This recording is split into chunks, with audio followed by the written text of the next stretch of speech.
அத்தியாயம் 1. அருண். அலாரம் அடித்தபோது நான் தான் விழித்து கொண்டேன். மணி 5. இன்னும் ஜன்னலுக்கு வெளியே இருள் விலகவில்லை. பூச்சிகளின் ஸ்ருதி இன்னும் இருந்தது. டைம் பீஸ் கட்டிலின் அந்த பக்கம் பிரசாத் அருகில் ஸ்டூல் மேல் இருந்தது. தொடர்ந்து ஒலித்தது. நான் கை நீட்டி அதன் அலறலை நிறுத்த முடியாது. கட்டிலை விட்டு இறங்கி சுற்றி வர வேண்டும். பிரசாத்துக்காக அவன் சொல்லி 5 மணிக்கு செட் செய்து வைக்கப்பட்ட அலாரம். ஆனால் அவன் லேசாக வாய்ப்பிழந்து உறங்கிக் கொண்டிருந்தான். அலாரத்தின் சத்தத்தால் கொஞ்சமும் கலைக்கப்படாத ஆழ்ந்த உறக்கம். நான் போர்வை விலக்கி எழுந்தேன். நெகிழ்ந்திருந்த லுங்கியை சரியாக கட்டிக்கொண்டு கட்டிலை சுற்றி வந்து அதை நிறுத்தினேன். அது நின்ற பிறகு சுழலும் மின்விசிறியின் சத்தம் இப்போது பிரதானமாக கேட்டது. எனக்கு தூக்கம் சுத்தமாக கலைந்து போயிருந்தது. உறங்குகின்ற பிரசாத்தை பரிவோடு பார்த்தேன். எவ்வளவு அனுபவித்து உறங்குகிறான். உறக்கம் ஒரு வரம். எப்போது படுத்தாலும் 2வது நிமிடம் உறங்கிவிடுகிறான். ஆபரேஷன் தியேட்டரில் குளோரோஃபார்ம் கொடுக்கும்போது பேச்சு கொடுப்பார்கள். உன் பேர் என்ன? என்ன படிக்கிற? 3வது கேள்விக்கு பதில் சொல்லும் முன்பாக மயக்கம் ஆட்கொண்டு விடும். அதே மாதிரி பிரசாத். பல சமயம் ஏமாந்து போயிருக்கிறேன். என் அலுவலகத்தில் நடந்த சுவாரஸ்யமான விஷயத்தை நான் சொல்லிக் கொண்டிருப்பேன். என்பான்.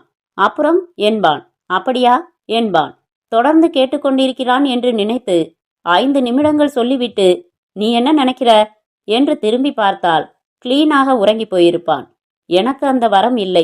ராத்திரி 2 மணி இல்லை 3 மணிக்கு படு அசதியுடன் வந்து படுத்தால் கூட அதற்கப்புறம் அரை மணி நேரத்திற்கு மனது எதையாவது போட்டு மென்று கொண்டே இருக்கும்.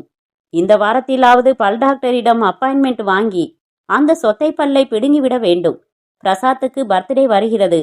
அவனுக்கே தெரியாமல் ஏதாவது ஒரு பொருள் வாங்கி பிரசன்ட் செய்ய வேண்டும். என்ன வாங்கலாம்? உபயோகமாய் இருக்க வேண்டும். ஆபீஸ் வேலைகளை வீட்டுக்கு வந்து செய்கிறான். அப்போது கால்குலேட்டர் தேவைப்படுகிறது. ஒவ்வொரு தடவையும் ராம்தாஸ் மகள் காயத்ரியின் கால்குலேட்டர் வாங்கி உபயோகிக்கிறான். இவனுக்கென்று ஒரு கால்குலேட்டர் வாங்கிவிடலாம். சோலார் எனர்ஜியில் இயங்குகிற பாக்கெட்டில் வைத்துக் கொள்கிற கால்குலேட்டராக வாங்க வேண்டும். எங்கே வாங்குவது? பர்மா பஜாரில் தான் வாங்க வேண்டும். ஆனால் பர்மா பஜாரில் எல்லா பொருள்களுக்கும் டூப்ளிகேட் வைத்துக்கொண்டு ஏமாந்த சோனகிரி வந்தால் டூப்ளிகேட்டை தள்ளிவிட்டு விடுகிறார்களாமே. இப்படித்தான் அருணாச்சலம் சென்ட் வாங்குகிறேன் என்று போய் 400 ரூபாய்க்கு ஈவினிங் டிலைட் என்ற பிரான்ஸ் தேச சென்ட்டை வாங்கி வர திறந்து பார்த்தால் கொசுவுக்கு அடிக்கிற பினிட் மருந்தின் நாற்றத்தை விடவும் கேவலமாக இருந்தது. கொசு தொல்லை அதிகமாகிவிட்டது. உடம்பில் கிரீம் தடவி குட் நைட் பில்லை வைத்து எதிர்ப்பு காட்டினால் கூட எல்லாவற்றுக்கும் வெப்பே காட்டி விடுகின்றன கொசுக்கள். பயமாக இருக்கிறது. அங்கங்கே மலேரியா ஜுரம் என்கிறார்கள். எல்லாம் கொசுக்களால் பரவுகின்றன. ஆபீஸில் பார்வதிக்கு மலேரியா ஜுரம் வந்து ரத்தம் எல்லாம் சுண்டிப்போய் இப்படித்தான் சார். ஒரு விஷயத்தில் துவங்கி சங்கிலி தொடர்ச்சியாக அடுத்தடுத்து எதையாவது யோசித்து கொண்டே புரள்வேன்.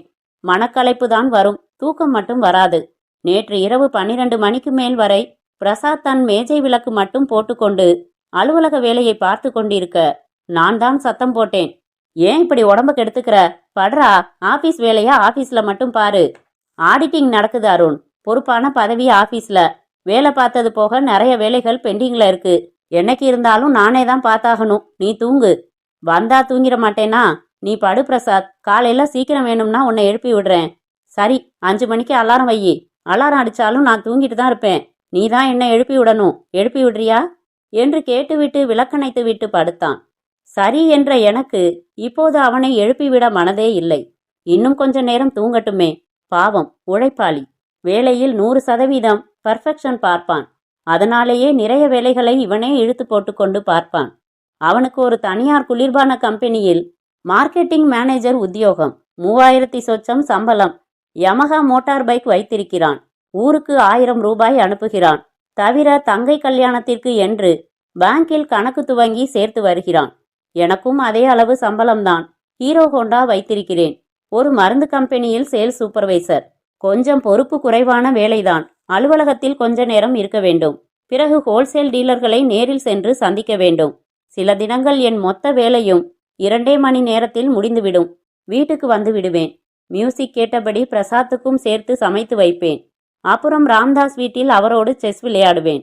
ராம்தாஸ், அவர் மனைவி வத்சலா, மகள் காயத்ரி, நான் 4வருமாக மொட்டை மாடி சென்று அங்கு அவர் கூரை வேய்ந்து போட்டிருக்கும் நிழல் பந்தலுக்கு கீழே கேரம் போர்டு விளையாடுவோம். பிரசாத் டியூட்டி முடிந்து வந்துவிட்டால் எங்களோடு சேர்ந்து கொள்வான். வத்சலா மேடம் விலகிக் கொள்வார். எங்களுக்கு நொறுக்கு தீனியும் காஃபியும் ஏற்பாடு செய்ய போய்விடுவார். பிரசாத் வந்துவிட்டால் எப்போதும் அவனும் காயத்ரியும் தான் செட். நானும் ராம்தாஸ் சாரும் செட். பெட் கட்டி கொண்டுதான் கேம் துவங்கும்.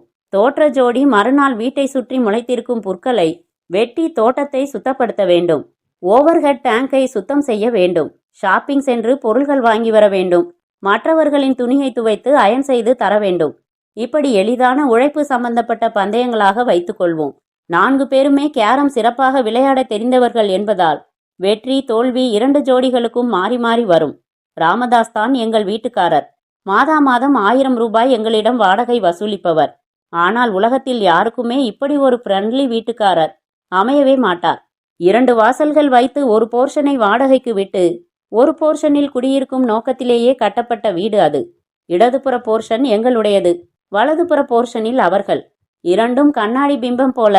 இடவலம் மட்டும் மாறி மற்றபடி அமைப்புகள் ஒரே விதமாக இருக்கும். சுற்றிலும் 10 அடி எல்லைக்கு தோட்டம், பின்பக்கம் கிணறு, முன்பக்கம் கார்ப்பரேஷன் தண்ணீரில் கைப்பம்பு. முன்புறம் நாங்கள் பைக்கு நிறுத்துவதற்காகவே ஷெட்டு போட்டு கொடுத்திருந்தார். அவருடைய 72 மாடல் ஃபியட் ஷெட் இல்லாமல் வீட்டு வாசலில் தலைக்கு மேலிருக்கும் நந்தியாவட்டை செடியிலிருந்து எப்போதும் அர்ச்சனை வாங்கியபடி நிற்கும். அத்தியாயம் 2. ராம்தாஸ் ஒரு தேசிய உடைமையாக்கப்பட்ட வங்கியில் ஆபீசர் பதவியில் இருந்து ஓய்வு பெற்றவர். வயது காரணமாக அனுப்பிவிட்டார்கள். திறமை மற்றும் தகுதி காரணமாக பார்த்தால் இன்னும் 20 வருடங்களுக்கு அவரை நாற்காலியை விட்டு அசைக்கவே முடியாது. மிக கொஞ்சமாகத்தான் நரை, உறுதியான பற்கள், சுருக்கம் விழாத முகம், கண்ணாடி தேவையற்ற கண்கள். விஸ்கு விஸ்கு என்று அடிபம்பில் தொடர்ந்து 10 பக்கெட் தண்ணீர் அடிப்பார். காலையில் ஹிந்து பேப்பர் வருகிற சமயம் தவிர அவர் உட்கார்ந்து பார்த்ததில்லை. Very systematic. வாக்கிங் போவார். காலையில் ஒரு முறை, மாலையில் ஒரு முறை. பால் பாக்கெட் வாங்கி வருவார். காய்கறி வாங்கி வருவார். கார் துடைப்பார். தோட்டத்திற்கு தண்ணீர் ஊற்றுவார். செடிகளுக்கு தொட்டி மாற்றுவார். வீட்டுக்குள் விதவிதமான மீன்களை தொட்டிகளில் வளர்ப்பார். அவற்றை பராமரிப்பது தொடர்பாக வயலும் வாழ்வும் நடத்துகிற சமயத்தில் மட்டும் போரடிப்பார். எங்கள் போர்ஷனுக்கு வந்து கதவு சாத்தச் சொல்லி தம்மடித்து விட்டு பாக்கு கொப்புளித்து விட்டு போவார். அந்த ஒரு விஷயத்தில் மட்டும் மனைவியிடம் பயம். வயது வித்தியாசமே கிடையாது. எங்களுக்கு இணையாக செக்ஸ் ஜோக்கடிப்பார். எங்கள் இருவருக்கும் காரோட்ட தெரியாது என்ற போது தன் காரில் கடற்கரைக்கு அழைத்து சென்று 15 தினங்களில் கற்றுத்தந்தார். அவர் மனைவிக்கு சின்ன விபத்தாகி ஆஸ்பத்திரியில் இருந்தபோது நாங்கள் 2 பேரும் லீவு போட்டுவிட்டு பக்கத்திலேயே இருந்தோம். என் சொந்த குடும்பத்தில் கூட நான் இவ்வளவு ஈடுபாட்டுடன் இருந்ததில்லை. உலகின் சந்தோஷமான மனிதர்களின் பட்டியலில் என் பெயரையும் சேர்க்கலாம். நல்ல உத்தியோகம், நிறைவான சம்பளம், அன்பான நண்பன், ஆதரவான ஒரு குடும்பம். எப்போது பார் உற்சாகமும் கும்மாளமும் தான். என்ன குறை எனக்கு? ஆனால் என் குடும்பத்தாருக்கு குறை இருக்கிறது. ஊரில் இருந்து அப்பா கடிதம் போட்டிருக்கிறார். எப்போ கல்யாணம் செய்துக்க போற? இதுதான் அந்த 6 பக்க கடிதத்தின் சாராம்சம். இந்த இடத்தில்தான் நான் காயத்ரியை பற்றி சொல்லியாக வேண்டும். பிரசாத். விழிப்பு வந்து புரண்டு படுத்த நான் அருகில் அருண் இல்லாததை பார்த்து திரும்பினாள். நாற்காலியில் அமர்ந்து 2 கால்களையும் சங்கர்லால் பாணியில் தூக்கி மேஜை மேல் நீட்டிக்கொண்டு தம்மடித்து கொண்டிருந்தான். டைம்பீஸில் மணி 5:45. குட் மார்னிங் அருண் என்று எழுந்தேன். பாத்தியா, என்னை எழுப்பி விடாம விட்டுட்டியே. இதென்ன காலங்காத்தால பல்லு கூட விளக்காம தம்மடிக்கிற? புது பழக்கமா என்றேன். ராத்திரி நீ படுத்ததே லேட்டு. உன்னை பார்க்க பாவமா இருந்துச்சு. கொஞ்ச நேரம் கழிச்சு எழுப்பலாம்னு இருந்தேன். அதுக்குள்ள நீயே எந்திரிச்சிட்ட என்றான். ரூம் பூரா சாம்பிராணி போட்ட மாதிரி புகை. இந்த ஒரு பழக்கம்தான் உன்கிட்ட எனக்கு பிடிக்காதது. ஐயோ கண்ணா, விட்டுடுறேன்டா. கூடிய சீக்கிரம் விட்டுடுறேன். காலையில இன்று ஒரு தகவல்னு லெக்சர் ஆரம்பிச்சிடாத. போதும், ஃபில்டர் முனை வரைக்கும் வந்தாச்சு. அவனிடமிருந்து சிகரெட்டை பிடுங்கி ஆஸ்ட்ரேயில் வைத்து முனை நசுக்கி போட்டேன். 8 மணி முன்னாடி எந்திரிக்க மாட்டியே, இன்னைக்கு என்ன அதிசயம்? கொடியில் இருந்து டவல் எடுத்தேன். கேட்க மாட்ட? அலாரம் வைக்க சொன்னது யாரு? அது பாட்டுக்கு அடிக்குது. யார் அதை நிறுத்துறது? வீடே நெருப்பு பிடிச்சு எரிஞ்சா கூட அசையாம தூங்குவ போல இருக்கு. பொறாம பிடிச்ச வேண்டா. பின்னாடி வாழ்க்கையில எவ்வளவோ பிரச்சனைகள் வரலாம். அப்போ தூக்கம் இல்லாம தவிக்கலாம். இப்போ எந்த பிரச்சனையும் இல்லாதப்போ தூங்கி வச்சாதான் உண்டு என்றேன். உனக்கு என்ன பிரசாத் குறைச்சல்? எந்த காலத்திலையும் எந்த பிரச்சனையும் வராது. அபசகுணமா எதுவும் வளராம போய் குளி. நான் ராம்தாஸ் சாரோட இன்னைக்கு வாக்கிங் போக போறேன். அருண் வாஷ் பேசினில் பல் விலக்கி விட்டு சட்டை அணிந்து கதவை திறந்து கொண்டு வெளியேறி போனான். நான் இருவர் போர்வைகளையும் மடித்து போட்டு தலையணைகளை ஒழுங்குபடுத்திவிட்டு குளிக்கச் சென்றேன். ஷவரை திறந்துவிட்டு ஜில்லென்று நனைந்த போது சுகமாக இருந்தது. பாட வேண்டும் போல இருந்தது. ஆனால் எனக்கு பாட வருவதில்லை. முதல் வரியின் ராகம் மட்டும்தான் ஒழுங்காய் நினைவில் இருக்கும். அடுத்த வரியில் இருந்து சொந்த ராகம் சொந்த வார்த்தைகள் என்று இறங்கி விடுவேன். அருண் அட்டகாசமாக பாடுவான். பாத்ரூமில் மட்டுமல்ல, வெளியிலும் அப்படியே ராகம் மாறாமல் வார்த்தை மாறாமல் நடுவில் ஒரு சின்ன சிரிப்போசை பாட்டில் வந்தால் அதை கூட விடாமல் பாடுவான். ஜேசுதாஸ் குரலின் சாயல் அவன் குரலில் உண்டு. காக்கை சிறகினிலே நந்தலாலா, நின்றன் கரிய நிறம் தோன்றுதடா நந்தலாலா என்று ரசித்து பாடுவான். ரசிக்கும்படியாக பாடுவான். மண்ணில் இந்த காதல் அன்றி யாரும் வாழ்தல் கூடுமோ என்று அன்றைக்கு எஸ்பிபி போலவே தம் பிடித்து மூச்சு விடாமல் பாடி முடிக்க. அத்தியாயம் 3. ராம்தாஸ் சார், வத்சலா மேடம், காயத்ரி, நான் அத்தனை பேரும் மெய்மறந்து கைத்தட்டினோம். அவனுக்கு சங்கோஜமாகவே போய்விட்டது. அற்புதமான நண்பன். மனைவி அமைவது மட்டுமல்ல, நண்பன் அமைவது கூட இறைவன் கொடுத்த வரம்தான். எங்களுக்குள் நட்பு ஏற்பட்டதே ஒரு காதல் கதையைப் போல சுவாரஸ்யமானது. அன்றைக்கு இரவு 11:30 மணிக்கு மேல் தாமதமாக என் அலுவலகத்தில் இருந்து நான் மோட்டார் பைக்கில் என் அறைக்கு திரும்பிக் கொண்டிருந்தேன். அப்போது நான் ஒரு லாட்ஜில் மாத வாடகை அறையில் தங்கியிருந்தேன். திடீரென்று பைக் வெட்டி வெட்டி ஓடி நின்று போனது. பெட்ரோல் இருந்தது. அது அல்ல பிரச்சனை, வேறு ஏதோ. எனக்கு பைக் மெக்கானிசம் தெரியாது. அதிகபட்சம் வண்டியை துடைப்பதோடு சரி. அந்த நேரத்தில் அருகில் எந்த மெக்கானிக் கடையும் தென்படவில்லை. சாலையோரம் தனியாக பரிதவிப்புடன் நான் நின்று கொண்டிருந்த போது தன் பைக்கில் வந்த அருண் நிறுத்தி விசாரித்தான். என்னாச்சு, பெட்ரோல் இல்லையா? பெட்ரோல் இருக்கு, என்ன ட்ரபிள்னு தெரியல, நின்னுடுச்சு. பிளக்கு கிளீன் பண்ணி பாத்தீங்களா? எந்த பிளக்கு என்றேன். சிரித்து விட்டான். தன் வண்டியை ஓரமாக ஸ்டாண்டு போட்டு நிறுத்திவிட்டு வந்து டூல்ஸ் எடுத்து என் வண்டியின் பிளக்கை கிளீன் செய்து போட்டு ஸ்டார்ட் செய்தான். அப்படியும் ஸ்டார்ட் ஆகவில்லை. வேறு ஏதேதோ செய்து பார்த்தான். நடக்கவில்லை. ஏதோ மேஜரா ப்ராப்ளம்னு நினைக்கிறேன். எங்க போகணும் உங்களுக்கு? சொன்னேன். பக்கத்துல தான் என் வீடு. வண்டியை தள்ளிக்கிட்டே போயிடலாம் வாங்க. வண்டியை என் வீட்டில் போட்டுட்டு நீங்க ஆட்டோ பிடிச்சு போயிடுங்க. காலையில மெக்கானிக்கை கூட்டிட்டு வந்து சரி பார்த்து எடுத்துட்டு போங்க. இந்த நேரத்துல வேற வழி எதுவும் இல்ல என்றான். என்னோடு அவனும் தன் வண்டியை தள்ளிக்கொண்டே வந்தான். அவன் வீட்டிற்கு வந்தோம். இப்போது நாங்கள் இருக்கும் இந்த வீடுதான். வண்டியை ஷெட்டிற்குள் நிறுத்தி புறப்பட்ட சமயம் படபடவென்று மழை வந்துவிட்டது. இதை பாருங்க சார், நீங்களும் தனியா ரூம்ல தங்கி இருக்கிற பேச்சுலர், நானும் இந்த வீட்டில் தனியா தங்கி இருக்கிற பேச்சுலர். நீங்க வரலன்னு யாரும் எதிர்பார்க்க போறதில்ல. என் கூடவே தங்கிட்டு காலையில வண்டியை ரிப்பேர் பண்ணிட்டு போங்க. சம்மதித்தேன். தன்னுடைய சலவை லுங்கி தந்தான். வாழைப்பழம் கொடுத்தான். பிரெட் டோஸ்ட் செய்து ஜாம் தடவி கொடுத்தான். 2 பேரும் அவரவர் முன்கதைகளை பேசி அறிமுகத்தை சற்று விரிவுபடுத்தி கொண்டோம். எனக்கு இந்த வீட்டையும் அவனையும் ரொம்ப பிடித்திருந்தது. எவ்வளவு வாடகை என்றேன். 1000 ரூபாய். கொஞ்சம் ஜாஸ்தி தான், ஆனா எல்லா சௌகரியமும் இருக்கு. வீட்டுக்காரங்களோட குடும்பம் மாதிரி பழகிட்டேன். என் ஆபீஸுக்கு பக்கம் என்றான். நான் இங்க வந்து தங்கலாமா? வாடகையை ஷேர் பண்ணிக்கலாமே என்றேன். வாவ், வந்துருங்க சார். கம்பெனி இல்லாம தவிச்சுக்கிட்டு இருக்கேனா? வாடகையை ஷேர் பண்ணிக்கிறது இருக்கட்டும், மனசை ஷேர் பண்ணிக்கிறதுக்கே ஆள் இல்லாம சிரமப்பட்டுக்கிட்டு இருக்கேன் என்றான். அடுத்து வந்த ஞாயிற்றுக்கிழமையே இங்கே வந்துவிட்டேன். 4 வருடங்களுக்கு மேல் ஆயிற்று. தினம் எங்கள் நட்பு பலப்பட்டு கொண்டே வருவதில் எனக்கு ரொம்ப சந்தோஷமாக இருக்கிறது. அருண் ஒரு பெண்ணாக இருந்தால் நான் அவனைத்தான் கல்யாணம் பண்ணி கொள்வேன். I love him very much. அதே போலதான் அவனும் என் மேல் ரொம்ப பாசமாக இருக்கிறான். நான் குளித்துவிட்டு வந்து தலை சீவி கொண்டேன். உடையணிந்து கொண்டேன். ரெஃப்ரிஜரேட்டரில் இருந்து பால் பாக்கெட் எடுத்து காய்ச்சி காஃபி போட்டு குடித்தேன். ஊதுபத்தி கொளுத்தி வைத்தேன். வாசல் வராந்தாவில் நியூஸ் பேப்பர் வந்து விழும் சத்தம் கேட்டு அதை எடுக்க வந்தேன். வெளியே முற்றிலுமாக விடிந்திருந்தது. காயத்ரி கோலம் வைத்து கொண்டிருந்தாள். மஞ்சள் நிற பாவாடையும் மஞ்சள் நிற ஜாக்கெட்டும் அணிந்து கருப்பு தாவணி போட்டிருந்தாள். தலையில் ஈரம் காய்வதற்காக துண்டு சுற்றியிருந்தாள். அவள் கோலம் போடுவதை மௌனமாக கொஞ்ச நேரம் ரசித்து கொண்டிருந்தேன். அவளுக்கு தெரியாமல் அவளை ரசிக்கிற இந்த கள்ளத்தனம் கொஞ்ச நாட்களாக வந்திருக்கிறது. 4 வருடமாக அவளோடு இயல்பாக கலகலப்பாக சிரித்து பேசி பழகி வந்தாலும் கொஞ்ச காலமாக வேறு ஒரு மாதிரியான ஈர்ப்பு ஏற்பட்டிருக்கிறது. அவள் என் மனதில் தோழி என்கிற ஸ்தானத்தில் இருந்து மாறிக்கொண்டிருந்தாள். நின்று நிதானித்து அவள் அழகை ரசிக்க ஆரம்பித்திருக்கிறேன். அழகை மட்டுமல்ல, அவளது கூர்மையான அறிவை, நளினமான நடவடிக்கைகளை, இனிமையான பேச்சை. அவளுக்கு என் மனம் இப்போதெல்லாம் ரொம்ப முக்கியத்துவம் கொடுக்கிறது.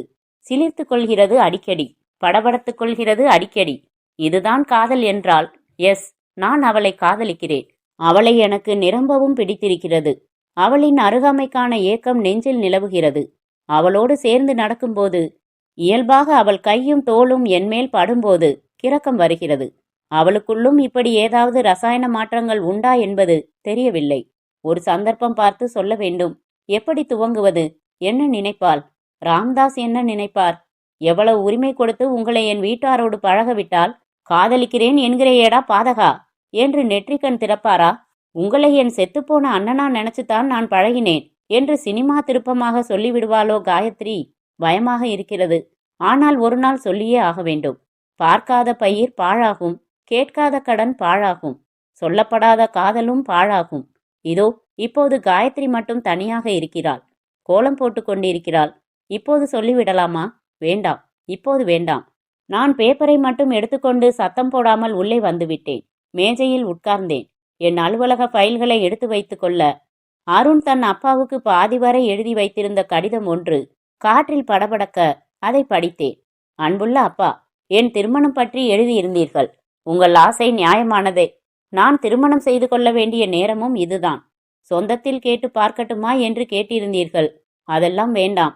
நான் அடுத்த மாதம் ஊருக்கு வருவேன். அப்போது என் எண்ணம் ஒன்றை விரிவாக நேரில் சொல்கிறேன். இங்கு நான் சொந்தத்தில் பெண் வேண்டாம் என்கிறான். வேறு ஒரு எண்ணம் இருக்கிறது என்கிறான். என்ன அது? எனக்குள் ஒரு ஆர்வம் ஏற்பட்டுவிட்டது. பயல் எனக்கே தெரியாமல் அலுவலகத்தில் யாரையாவது காதலித்துக் கொண்டிருக்கிறானா? அழுத்தக்காரன். என்னிடம் கூட சொல்லவில்லையே. அத்தியாயம் 4. அருண் தினமும் டைரி எழுதுவான். எனக்கு உடனே அவன் டைரியை கொஞ்சம் புரட்டி பார்க்கிற கள்ளத்தனமான ஆர்வம் ஏற்பட்டு அவன் ராயரில் இருந்து டைரியை எடுத்தேன், புரட்டினேன். அங்கங்கே சில பக்கங்களில் மட்டும் ஸ்கெட்ச் பேனாவால் அவனே எழுதின சில வரிகளை அடிக்கோடிட்டிருந்தான். ஒரு நாளில் எனக்குள் ஒரு புதிய அனுபவம். சாதாரணமாகவே எனக்கு தூக்கம் வருவதில்லை. இப்போதெல்லாம் அது இன்னும் தள்ளி போகிறது. காரணம் சில கற்பனைகள்.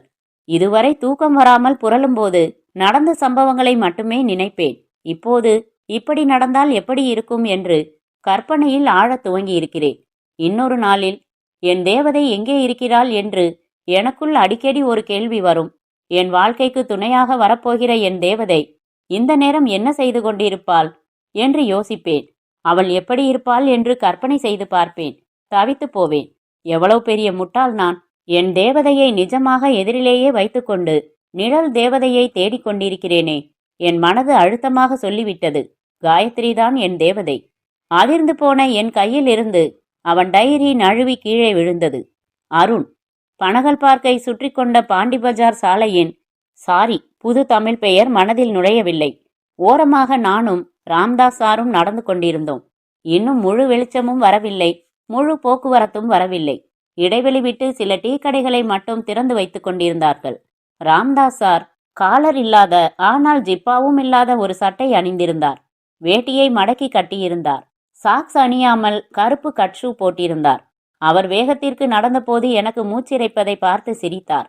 என்னை அது பார்சிலோனால மாரத்தான் ஓடி முடிச்சவன் மாதிரி இப்படி மூச்சு விடுற? நடந்து பழக்கம் இல்ல சார். சொல்லாத, சிரிப்பாங்க. கடற்கரைக்கு போய் பாரு.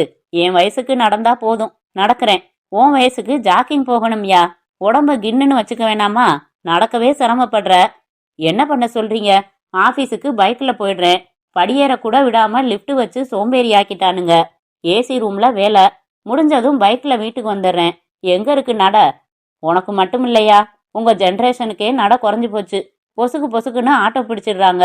மாம்பழத்துல இருந்து பாரிஸ் கார்னருக்கு ஃப்ரெண்டோட பேசிக்கிட்டே நடந்து போயிட்டு வருவோம், தெரியுமா? அந்த காலத்துல அவ்வளவு அதிகமா பஸ் வசதி இருந்திருக்காது சார். இந்த கொழுப்பு தானே வேணாங்கிறது. உனக்கு புரியற மாதிரி சொல்றேன். ஒரு பொண்ணு அழகா இருக்கா, ஆனா தலை வாரிக்காம மூஞ்சி கழுவிக்காம அழுக்கு ட்ரெஸ் போட்டுருந்தா நீ என்ன நினைப்ப? இப்பதான் தூங்கி எந்திரிச்சிருக்கான்னு நினைப்பேன். உதப்பேன் படவா. ஒழுங்கா பதில் சொல்லு. ரோட்ல அந்த மாதிரி நடந்து போனா என்ன நினைப்ப? அருவருப்பாதான் இருக்கும். என்னடா மூஞ்சி இவ்வளவு அழகா இருக்கு, ஆனா நீட்டா இருக்க தெரியலையேன்னு நினைப்பேன். அந்த மாதிரி பகவான் நமக்கு கொடுத்திருக்கிற அழகான உடம்ப ஒழுங்கா பராமரிக்க வேணாமா? அழகழகா டிசைனா சட்டை தச்சு போட்டுக்கிட்டா போதுமா? உடம்புக்குள்ள எல்லா பாகங்களையும் ஆரோக்கியமா சுத்தமா வச்சுக்க வேணாமா? உன்னோட மோட்டார் பைக்க அப்பப்ப சர்வீஸ் பண்றியே, எதுக்கு? மெக்கானிக்கும் கொஞ்சம் புழைக்கட்டுமேனு தான். இல்ல, அடிச்சிடாதீங்க சார், வண்டி கண்டிஷனா ஓடுறதுக்காகத்தான். அதே மாதிரி உடம்புக்கு என்ன சர்வீஸ் பண்ற நீ? ஏதாச்சும் ஒரு பாகம் ரிப்பேர் ஆகிறப்பதானே கவனிக்கிற. முன்கூட்டியே ஒழுங்கா பராமரிச்சா என்ன? சிஸ்டமேட்டிக்கா தலைக்கு குளிக்கிறது, டீவார்மிங் பண்ணிக்கிறது, எக்ஸசைஸ் பண்றது, ஆசனம் போடுறது, எவ்வளவு இருக்கு? எத்தனை பேர் செய்றீங்க? ஏன் சார், இன்னைக்கு ஒரு தீர்மானத்தோட தான் புறப்பட்டீங்களா? தெரிஞ்சிருந்தா வீட்லயே இருந்திருப்பேனே. 8 மணி வரைக்கும் தூங்கன்னு சொன்னான் பிரசாத், கேட்டேனா என்று பொய்யாய் வெறுப்பு காட்ட நடந்து கொண்டே என் வயிற்றில் குத்தினார் அவர்.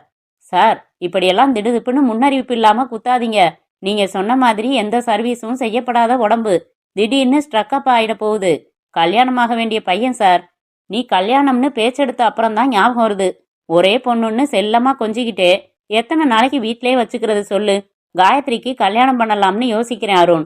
வர வெள்ளிக்கிழமை அவ ஜாதகத்தை எடுத்து மேரேஜ் பீரோல கொடுக்கலாம்னு இருக்கேன். இங்க மெட்ராஸ்ல எங்க சொந்தக்காரங்க ஜனங்க கம்மி. எங்க கேஸ்ட்ல பசங்க எல்லாம் 10ஆவதுக்கு அப்புறம் மளிகை கடை துணிக்கடைன்னு தொழில் வச்சிடுவானுங்க. நான் தான் தப்பி படிச்சு உத்தியோகத்துக்கு வந்தேன். காயத்ரி ஆசைப்பட்டாலேன்னு டிகிரி படிக்க வச்சுட்டேன். இப்போ அவளுக்கு மேல படிச்ச மாப்பிள்ள அமையணுமேன்னு கவலையா இருக்கு. நான் அமைதியாக நடந்தேன்.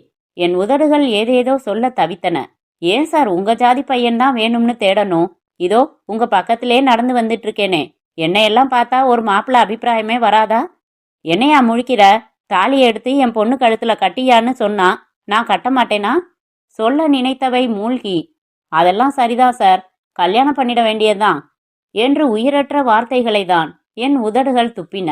அதற்கு பிறகு அவர் ஏதேதோ பேசிக்கொண்டே வர என் மனம் அதில் ஒட்டவில்லை. அத்தியாயம் 5. காயத்ரி சிரிக்கும்போது சாமர வீச்சு, தலையை சாய்த்து இமைக்காமல் பார்க்கும்போது வாட் 69, பேசும்போது புல்புல் தாரா, நடந்து வரும்போது தென்றலின் இடப்பெயர்ச்சி, செல்லமாக கோபம் கொள்ளும்போது குட்டி புயல். அருண், நேத்து நீங்க பாடினீங்களே, அப்போ ஒரு நிமிஷம் நான் நிழல் நிஜமாகிறது ஷோபா மாதிரி கற்பனை அரசியாகி என் மந்திரிக்கு உத்தரவு போட்டேன் தெரியுமா என்றாள் காயத்ரி. என்னன்னு? மந்திரி, இந்த அருணை உடனடியாக நம் அரசவை புலவராக்குங்கள். இன்று முதல் இவர் பெயரை அருணப்புலவர் என்றே எல்லோரும் அழைக்கட்டும். சலூனுக்கு அழைத்து சென்று காடு போல வளர்த்து வைத்திருக்கும் தலைமுடியை ட்ரிம் செய்த பிறகு பதவி பிரமாணம் செய்து வையுங்கள். எல்லோரும் சிரித்தார்கள். அன்றைக்கு இரவு அவளை அரசியாக கற்பனை செய்து பார்த்து மகிழ்ந்த நான் மறுநாள் காலையில், பிரசாத், நான் சலூனுக்கு போயிட்டு வரேன் என்றேன். அருண், எதுக்காக இப்படி சிகரெட் பிடிச்சு உடம்ப கெடுத்துக்கிறீங்க? நீங்க என் வார்த்தைக்கு மரியாதை வச்சிருக்கீங்க தானே என்றாள் காயத்ரி. நிறைய. உடனே நிறுத்த முடியாது, ஆனா கொஞ்சம் கொஞ்சமா குறைக்கலாம். நீங்க நான் இருக்கிறப்ப சிகரெட்டே பிடிக்கிறதில்ல. அதனால இனிமே நீங்க ஆபீஸ்ல இருந்தாலும் சரி, எங்க இருந்தாலும் சரி, ஒவ்வொரு சிகரெட்டை கையில எடுக்கிறப்பவும் அந்த சிகரெட் மேல மினியேச்சர் சைஸ்ல நான் உட்கார்ந்துருக்கிற மாதிரி கற்பனை செஞ்சுக்கங்க, குறைஞ்சிடும். அவள் சொன்னபடி கற்பனை செய்து கொள்ள ஆரம்பித்தேன். சிகரெட்டை உதட்டில் வைக்கும்போது அதில் இருக்கும் மினியேச்சர் காயத்ரி எனக்கு முத்தம் கொடுப்பது போல ஒரு எக்ஸ்ட்ரா கற்பனை உணர்வு ஏற்பட துவங்கி சிகரெட்டின் எண்ணிக்கை அதிகமானது. நீங்க சொன்ன ஐடியாவை ஃபாலோ பண்ண போய் இப்ப அதிகமாயிடுச்சுங்க காயத்ரி. எப்படி? எப்படி என்று மட்டும் அவளிடம் சொல்லவில்லை. சொல்ல வேண்டும். ஐ லவ் யூ என்று சொல்லிவிட்டு பிறகு சொல்ல வேண்டும். எப்போது, எப்படி சொல்ல போகிறேன்? போதுமியா, திரும்ப வீட்டுக்கு நடக்கலாம் என்றார் ராம்தாஸ். நடந்தோம். வீட்டிற்கு வந்த நான் குளித்தேன், உடுத்திக்கொண்டேன். பிரசாத் செய்து வைத்திருந்த சேமியா கிச்சடியை 2 பேருமாக சாப்பிட்டோம். அவன் முகம் ஒரு மாதிரியாக இருந்தது. ஏன் ஒரு மாதிரியா இருக்க பிரசாத் என்றேன். ஒண்ணுமில்ல, ஆபீஸ் நினப்பு என்றான். வழக்கத்தை விட முன்னதாகவே புறப்பட்டு போய்விட்டான். நான் வழக்கமாக கேட்கின்ற ஜேசுதாஸின் கேசட்டை ஓட விட்டுவிட்டு நியூஸ் பேப்பரை கையில் எடுத்தேன். ஜேசுதாஸின் குரலுக்கு பதிலாக பிரசாத்தின் குரல் ஒலிக்க புரியாமல் கவனித்தேன். அருண், நான் தான் உன்கிட்ட நேர்ல பேச சங்கடமா இருக்கிறதால இப்படி கேசட்ல பேசுறேன். ஒரு தர்ம சங்கடமான விஷயத்தை பத்தி நான் பேச வேண்டியிருக்கு. நீ உன் அப்பாவுக்கு எழுதி வச்சிருந்த பாதி லெட்டரை படிச்சேன். அதுல ஏற்பட்ட ஆர்வத்தால உன் டைரிய புரட்டினேன். அதுல இருந்து நீ காயத்ரிய நேசிக்கிறன்னு தெரிஞ்சதும் எனக்கு அதிர்ச்சி ஆயிடுச்சு. எனக்கு ஏன் அதிர்ச்சின்னா, காயத்ரிய நானும் நேசிக்கிறேன், ரொம்ப ரொம்ப நேசிக்கிறேன். ரொம்ப நாளா மனசுக்குள்ளேயே நேசிக்கிறேன். இந்த பிரச்சனையை எப்படி நான் உன் முகம் பார்த்து பேச முடியும் சொல்லு? நான் உன் மேல ரொம்ப பிரியமும் நட்பும் வச்சிருக்கேன் அருண். அதே மாதிரி அவ மேல காதலை வளர்த்துக்கிட்டு இருக்கேன். எனக்கு உன் நட்பும் வேணும், அவ காதலும் வேணும். இந்த கேசட்டை கேட்டதுல இருந்து இப்ப உனக்கும் என்னோட மனநிலை தான் இருக்கும்னு நம்புறேன். நாம புத்தகங்களை ஷேர் பண்ணிக்கிட்டு இருக்கோம், துணிமணிகளை ஷேர் பண்ணிக்கிட்டு இருக்கோம். ஆனா இது வாழ்க்கை பிரச்சனை. காதலை எப்படி அருண் பங்கு போட முடியும்? யோசி. எனக்கும் எதுவும் புரியல. ஒரே குழப்பமா இருக்கு. இந்த பிரச்சனைக்கு எப்படி தீர்வு காண போறோம்? இன்னைக்கு ஈவினிங் 5 மணிக்கு கடற்கரையில காந்தி சிலை பக்கத்துல நான் உனக்காக காத்துக்கிட்டு இருப்பேன். வா, மனசு விட்டு பேசலாம். நான் அதிர்ச்சியில் உறைந்து போயிருந்தேன். பிரசாத். காந்தி தாத்தா ஒரே திசையில் நின்ற இடத்திலேயே நடக்க முயற்சி செய்து கொண்டிருந்தார். வெயில் புழுக்கத்திற்காக நிறைய பேரும் மனப்புழுக்கத்திற்காக கொஞ்ச பேரும் கடற்கரைக்கு வந்து சுண்டல் தின்று கொண்டிருந்தார்கள். கிட்டத்தட்ட 10 நிமிடங்களாக அருணும் நானும் எதிரெதிராக மணல் வெளியில் அமைதியாக அமர்ந்திருந்தோம். உதடுகளுக்கு அவசியம் இன்றி உள்ளங்கள் ஒருவருக்கொருவர் மௌன மொழியில் பேசி புரிய வைக்க முயன்று கொண்டிருந்தது. நான் நிமிர்ந்து அவன் முகத்தை பார்க்கும்போது அவன் குனிந்து கிளிஞ்சல் பொறுக்கிக் கொண்டிருந்தான். அவன் நிமிர்ந்து என்னை பார்க்கும்போது நான் மணலில் கோபுரம் கட்டி கொண்டிருந்தேன். மௌனத்தை யார் உடைப்பது என்று எங்களுக்குள் பலத்த போட்டி இருந்தது. தொடர்ந்தது. சொல்லேன் அருண், வாய் திறந்து சொல்லேன். கங்க்ராச்சுலேஷன்ஸ் என்று சொல்லி என் கைப்பிடித்து குலுக்கேன். எனக்கு அவ மேல ஏற்பட்டது மேலோட்டமான ஒரு கவர்ச்சி தான். நீ அவளை ரொம்ப அழுத்தமா விரும்புறன்னு தெரியறதால நான் அவளை மறந்துடுறேன். பல விஷயங்கள்ல நான் உனக்கு விட்டு கொடுத்துருக்கேன். இதுலையும் விட்டு கொடுத்ததா இருக்கட்டும் என்று சொல்லேன். என்னதான் சொல்லப் போகிறாய்? அலைகளை விட அதிகமாக என் மனம் ஆர்ப்பரித்து கொண்டிருந்தது. கடைசியில் அவன்தான் மௌனத்தை உடைத்தான். நீ சொன்னது வாஸ்தவம்தான் பிரசாத். காதலிய பங்கு போட்டுக்க முடியாது. இதுல மட்டும் யாராச்சும் ஒருத்தர் தான் ஜெயிக்க முடியும். டேப்ல பேசினதால உன் மனசை வெளிப்படுத்துறதுல நீ முந்திக்கிட்ட. ஆனா நீ படிச்சது இந்த வருஷத்து டைரிய மட்டும்தான். என்னோட போன வருஷத்து டைரிய தரேன், படிச்சு பாரு. காயத்ரி தான் என் மனைவின்னு ஒரு மாதிரி கற்பனையாவே நான் வாழ்ந்துகிட்டு இருக்கேன் பிரசாத். நான் அமைதியாக இருந்தேன். இது எதிர்பாராத ஒரு ஒற்றுமை பிரசாத். நான் ஒரு சட்டை டிசைன் செலக்ட் செய்வேன். அதே டிசைன் உனக்கு பிடிச்சு போய் அதே மாதிரி சட்டை வாங்குவ. நீ ஒரு சினிமா பார்த்துட்டு வந்து ரொம்ப ரசிக்க சொல்லுவ. அதே சினிமா பார்த்துட்டு நீ ரசிச்ச சீன்ஸை நானும் ரசிப்பேன். இப்படி எல்லா விஷயங்கள்லையும் நம்ம ரசனைகள் ஒத்துப்போச்சு. அதே மாதிரி காயத்ரியை நான் ரசிச்ச மாதிரியே நீயும் ரசிச்சிருக்க. இதுல தப்பு எதுவும் இல்ல. யாரும் யாருக்கும் துரோகம் செஞ்சில்ல. நீ அவளை அதிகமா நேசிக்கிறியா, நான் அவளை அதிகமா நேசிக்கிறேனான்னு விவாதம் பண்றதோ ஆராய்ச்சி பண்றதோ கொஞ்சம் கொச்சையான விஷயமா எனக்கு படுது. ஆமா அருண், சத்தியமா டைரி படிச்சதும் எனக்கு அதிர்ச்சி தான் ஏற்பட்டதே ஒழிய உன் மேல கோபம் எதுவும் வரல. நம்ம நட்பு எந்த வகையிலையும் பாதிக்காம எந்த பிரச்சனைக்கும் ஒரு தீர்வு கண்டுபிடிக்கணும்னு தோணுச்சு. அதனாலதான் மனசு விட்டு பேசலாம்னு சொன்னேன். யாராச்சும் ஒருத்தர் விட்டு கொடுத்தாகணும் அருண். அது யார்? நானா நீயா? எப்படி தீர்மானிக்கிறது? சீட்டு குலுக்கி போடுன்னு அபத்தமா சொல்லாத பிரசாத் என்றான். 2 பேரும் மீண்டும் மௌன விரதம் பூண்டோம்.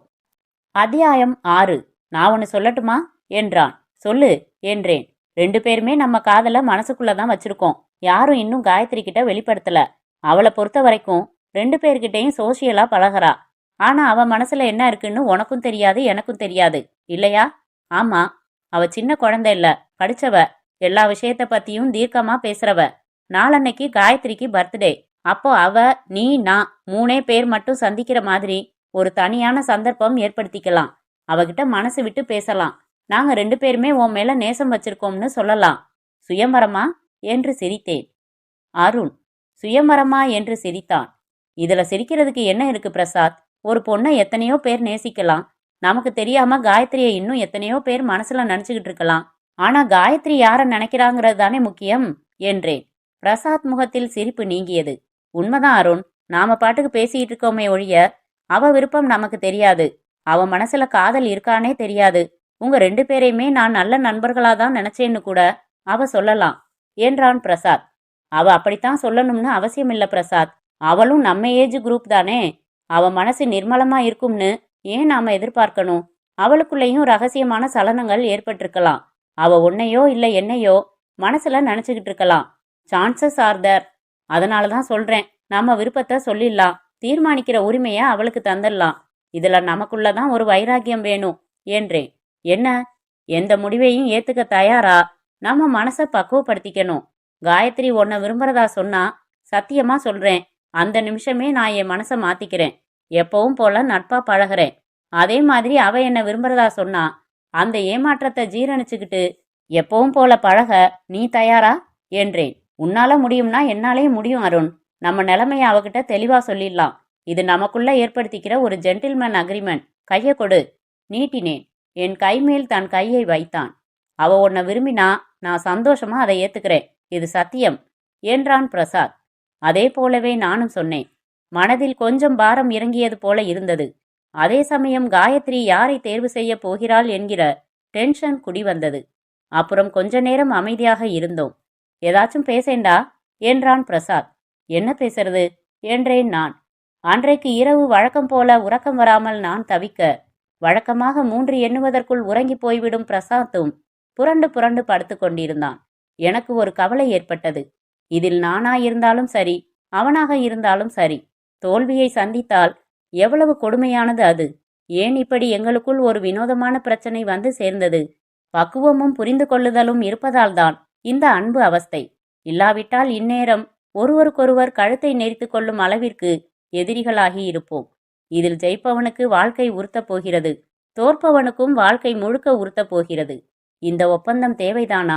இந்த முறை சரிதானா? பலவிதமான குழப்பங்களோடு உறங்கி போனேன். மறுநாள் என்னை அலுவலகத்தில் சீஃப் மேனேஜர் அழைத்தார். அருண், நீங்கள் என்ன செய்கிறீர்கள்? இன்றிரவே விமானத்தில் பம்பாய் செல்கிறீர்கள்.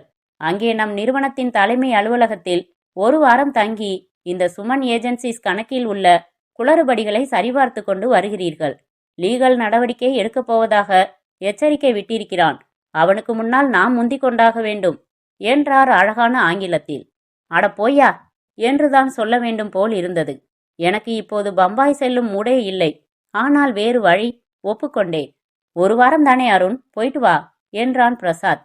அதுக்கில்ல பிரசாத், நாளைக்கு காயத்ரிக்கு பர்த்டே என்றான். அதனால என்ன, நாளைக்கு அவகிட்ட பேசலாம்னு தீர்மானிச்சோம். அதை தள்ளி போட்டுட்டா போச்சு. வேற சந்தர்ப்பமே அமைச்சுக்க முடியாதா? நீ பம்பாயிலிருந்து வந்ததும் இதை பேசிக்கலாம். 1 வாரத்துக்குள்ள என்ன ஆயிடப்போகுது என்றான் பிரசாத். நான் சூட்கேஸில் துணிகளை எடுத்து வைக்க அவனும் உதவினான். தன் பைக்கில் என்னை மெட்ராஸ் ஏர்போர்ட்டில் கொண்டு வந்து டிராப் செய்தான். நான் வேண்டா வெறுப்பாக விமானத்தில் ஏறினேன். பிரசாத் விமானத்தில் ஏற்றி அருணை வழி அனுப்பிவிட்டு வீட்டிற்கு வந்தேன். என் வீட்டு கதவில் தொங்கிய பூட்டை திறக்க முற்பட்ட போது தன் வீட்டு வாசலில் நாற்காலிகள் 2 போட்டுக்கொண்டு ரேடியோவில் விவித பாரதி கேட்டுக்கொண்டிருந்த ராம்தாஸ் என்னை அழைத்தார். வாயா இங்க உக்காரு. சமஞ்ச பொண்ணு மாதிரி சட்டு சட்டுன்னு வீட்டுக்குள்ள ஓடிடுற. இப்பெல்லாம் சமஞ்ச பொண்ணுங்களே ஓடுறதில்ல என்றார் ரேடியோவை அணைத்துவிட்டு. நான் உட்கார்ந்தேன்.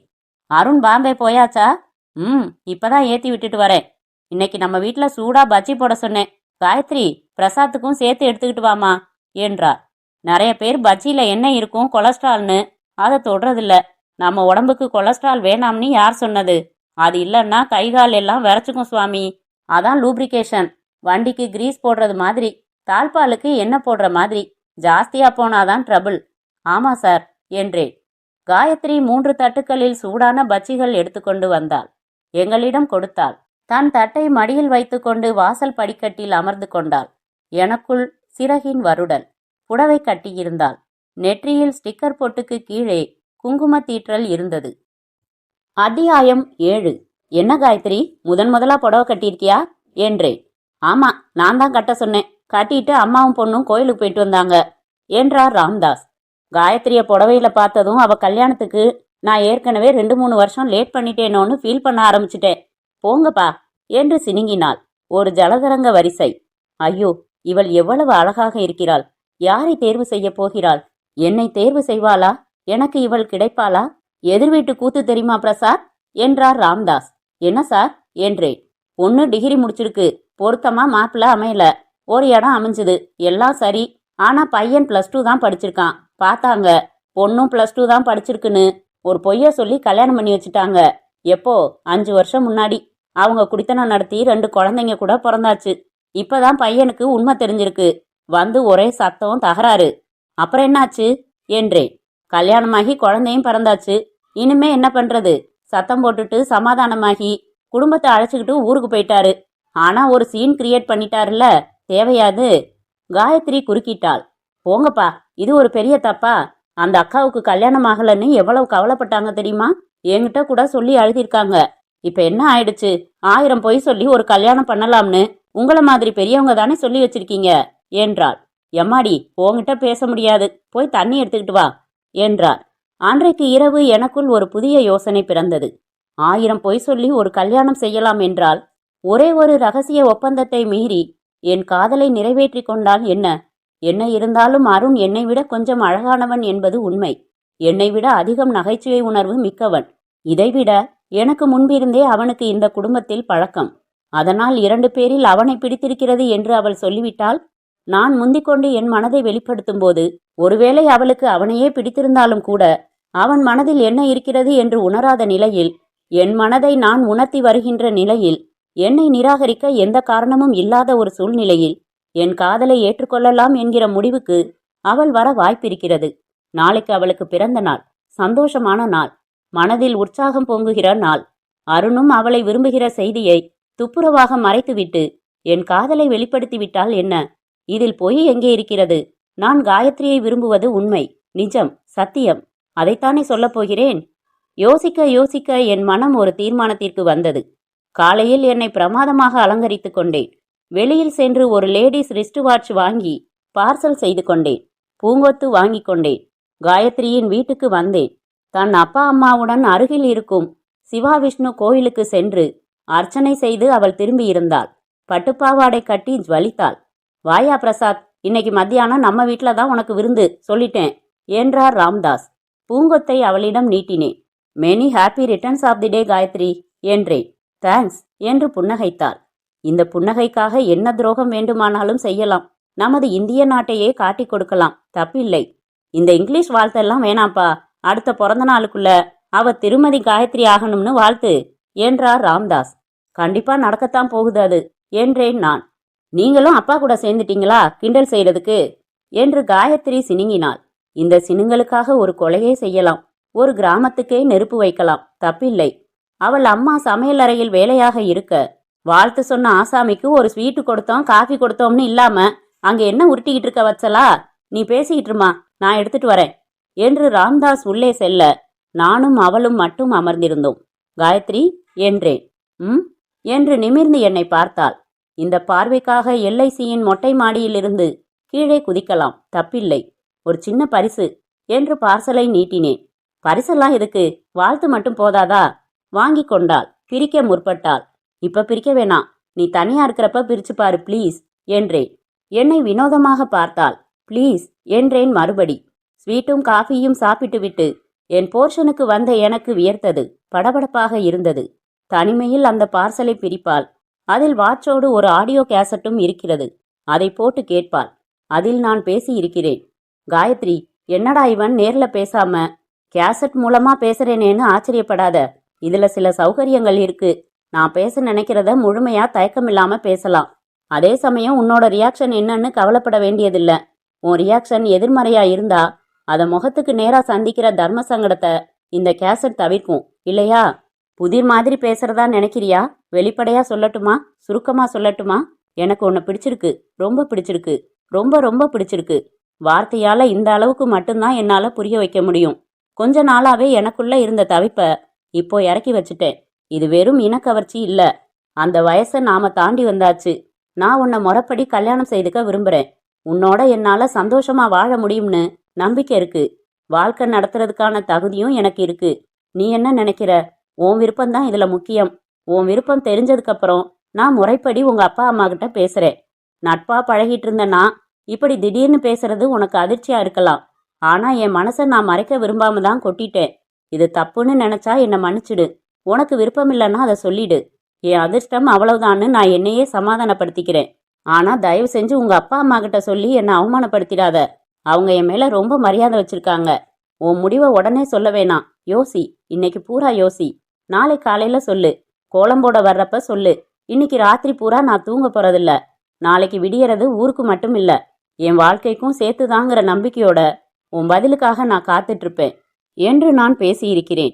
நான் அதில் பேசியிருக்கும் ஒவ்வொரு வார்த்தையும் என் உண்மையான உணர்வுதான். எதுவும் மிக இல்லை. ஆர்வம் தாங்காமல் தனியறைக்கு சென்று இந்த நேரம் கேட்டிருப்பாள். என்ன முடிவு செய்ய போகிறாள்? அத்தியாயம் 8. உண்மையிலேயே அன்றைக்கு இரவு முழுக்க நான் உறங்கவில்லை. ஒவ்வொரு வினாடி நகரலும் என்னை சித்திரவதை செய்தது. விடிந்தது. நான் படபடக்கும் இதயத்தோடு என் வீட்டின் வாசல் படியில் வந்து உட்கார்ந்து கொண்டேன்.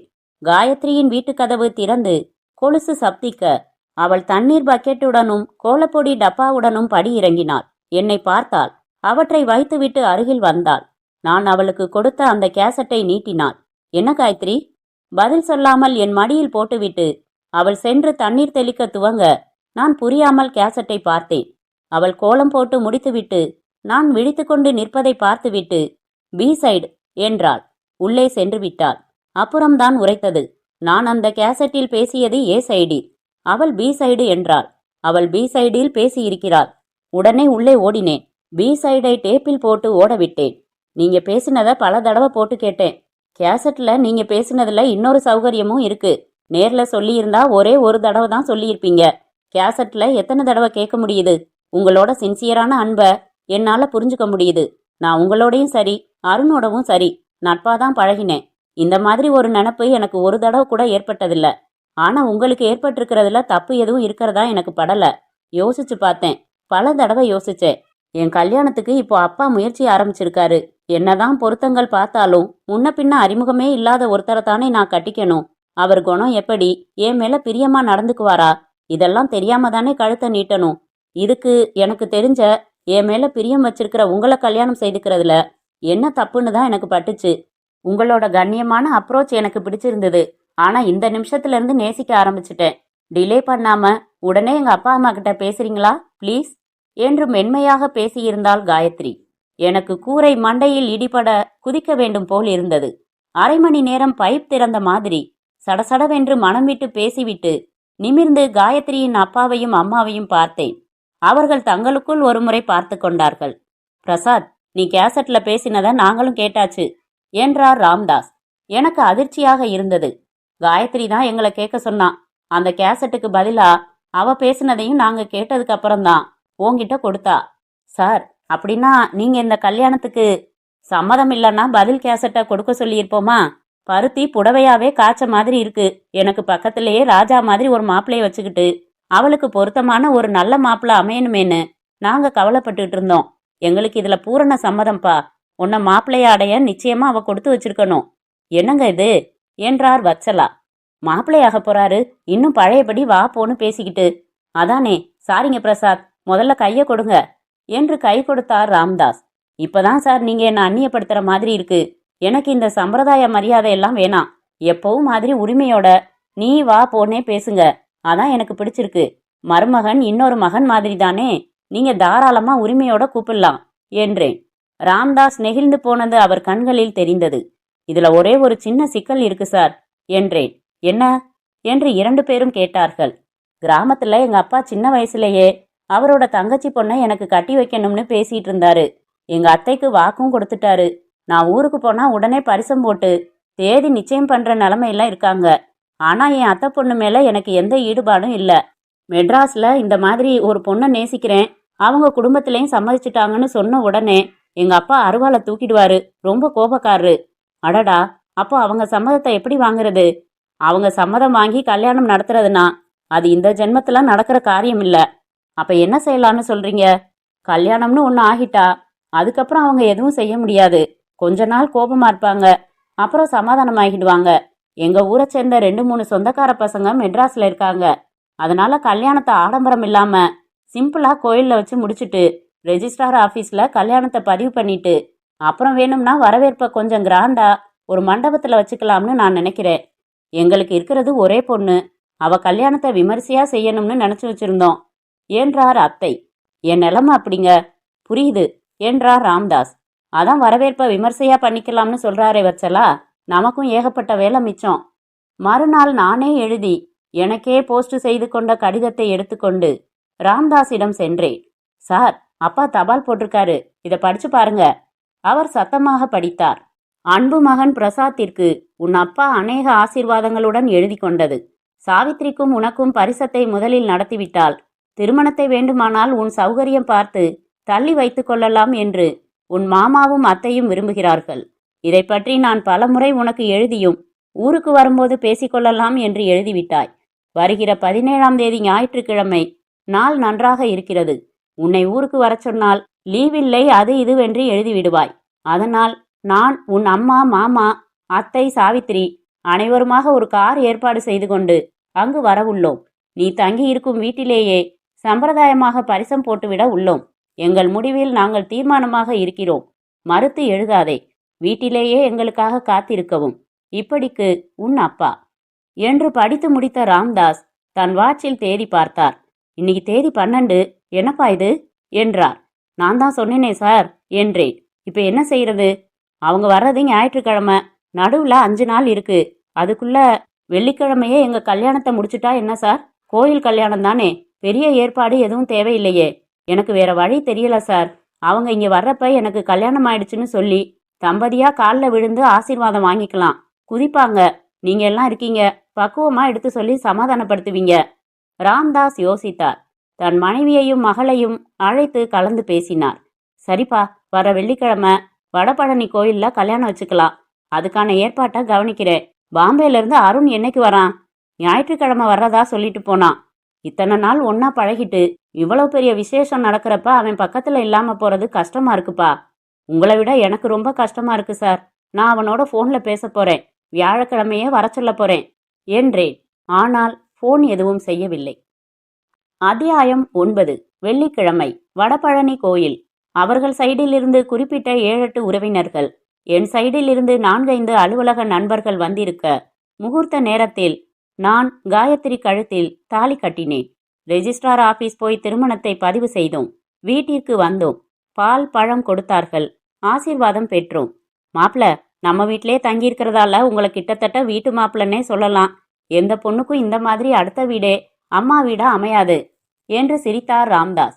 என் அத்தை அவர் விழாவில் இடித்து ஏதோ சொல்ல, அது மாப்பிள்ள, கல்யாணம் ஒரு அவசரத்துக்காக நடத்திட்டோம். ஆனா எங்க ஜோசியர் இன்னும் 1 மாசம் கழிச்சுதான் ஜாதகப்படி நல்ல நாள்னு சொல்லியிருக்காரு. அதாவது நான் சாந்தி முகூர்த்தத்தை சொல்றேன். கொஞ்சம் பொறுமையா இருங்க 2 பேரும், என்ன என்றார் ராம்தாஸ். போங்கப்பா என்று சினுங்கினாள் காயத்ரி. எனக்கு கல்யாணம் முடிந்துவிட்ட திருப்திக்கு அடித்தளத்தில் அருணை எப்படி சமாதானப்படுத்த போகிறோம் என்கிற புதிய டென்ஷன் உருவாகியிருந்தது. மறுநாள் நானே எழுதி எனக்கே போட்டுக்கொண்டிருந்த மற்றொரு கடிதத்தில் என் அப்பா கீழ்கண்டவாறு எழுதியிருந்தார். அன்புள்ள பிரசாத்திற்கு உன் அப்பா அநேக ஆசீர்வாதங்களுடன் எழுதி கொண்டது. என் முன் கடிதம் கிடைத்திருக்கலாம். அதன்படி எல்லோரும் புறப்பட்டு வருகிற பயணம் ரத்து செய்துவிட்டோம். காரணம், 2 நாட்களாக சாவித்திரிக்கு காய்ச்சல், டைபாய்டு என்று சொல்லிவிட்டார் டாக்டர். தேறுவதற்கு 2 வாரங்களுக்கு மேலாகுமாம். அடுத்த மாதத்தில் வேறொரு முகூர்த்த நாள் பார்த்து கொண்டு எழுதுகிறேன். இப்படிக்கு உன் அப்பா. காயத்ரியிடம் கொடுத்தேன். அவள் அப்பாவிடம் காட்ட சொன்னேன். ஒரு யுத்தத்தை நாளைக்கே சந்திக்கணுமேனு நினைச்சேன். நல்ல வேலையா அதுவே தள்ளி போயிடுச்சு. ரிசப்ஷன் எல்லாம் முடிஞ்சு அப்புறம் நாம 2 பேர் மட்டும் கிராமத்துக்கு போய் விவரம் சொல்லி ஆசீர்வாதம் வாங்கிட்டு வந்தா போதும் என்றேன். கொஞ்சம் நிதானமாவே கல்யாணத்தை நடத்தி இருக்கலாம்.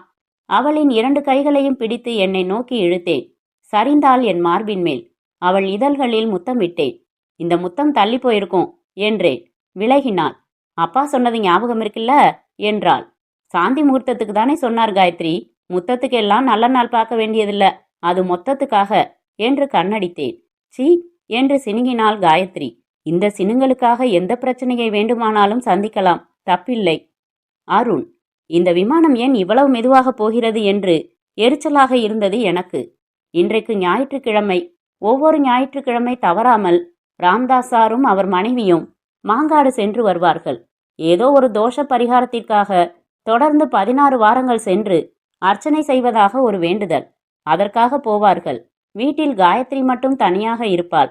ஞாயிறு என்பதால் பிரசாத்திற்கும் அலுவலகம் இல்லை, வீட்டில்தான் இருப்பான். இன்றைக்கு சரியான சந்தர்ப்பம். 2 பேருமாக காயத்ரியிடம் மனம் விட்டு பேச நல்ல வாய்ப்பு. மென்மையாக துவங்கி அவள் அதிர்ச்சி அடையாதபடி பக்குவமாக சொல்ல வேண்டும். எங்களில் யாரை நீ தேர்வு செய்தாலும் மற்றவருக்கு வருத்தமில்லை என்பதையும் அவளிடம் சொல்லிவிட வேண்டும். யாரை தேர்வு செய்வாள்? ஒரு பெரிய சஸ்பென்ஸ் இன்றைக்கு உடைய போகிறது. விமானம் சென்னை விமான நிலையத்தில் இறங்கிய போது காலை மணி 10:30. அவசர நடையில் வெளியே வந்தேன். ஆட்டோ மெதுவாக போகும், டாக்ஸி அதைவிட வேகமாக போகும்.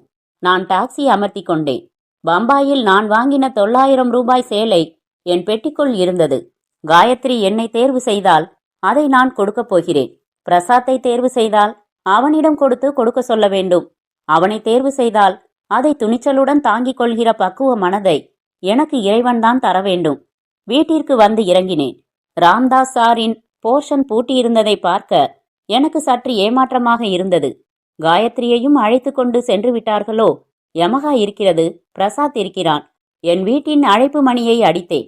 கதவு திறந்த காயத்ரியை பார்த்து அதிர்ந்தேன். என்ன, இவள் நம் வீட்டின் கதவை திறக்கிறாள்?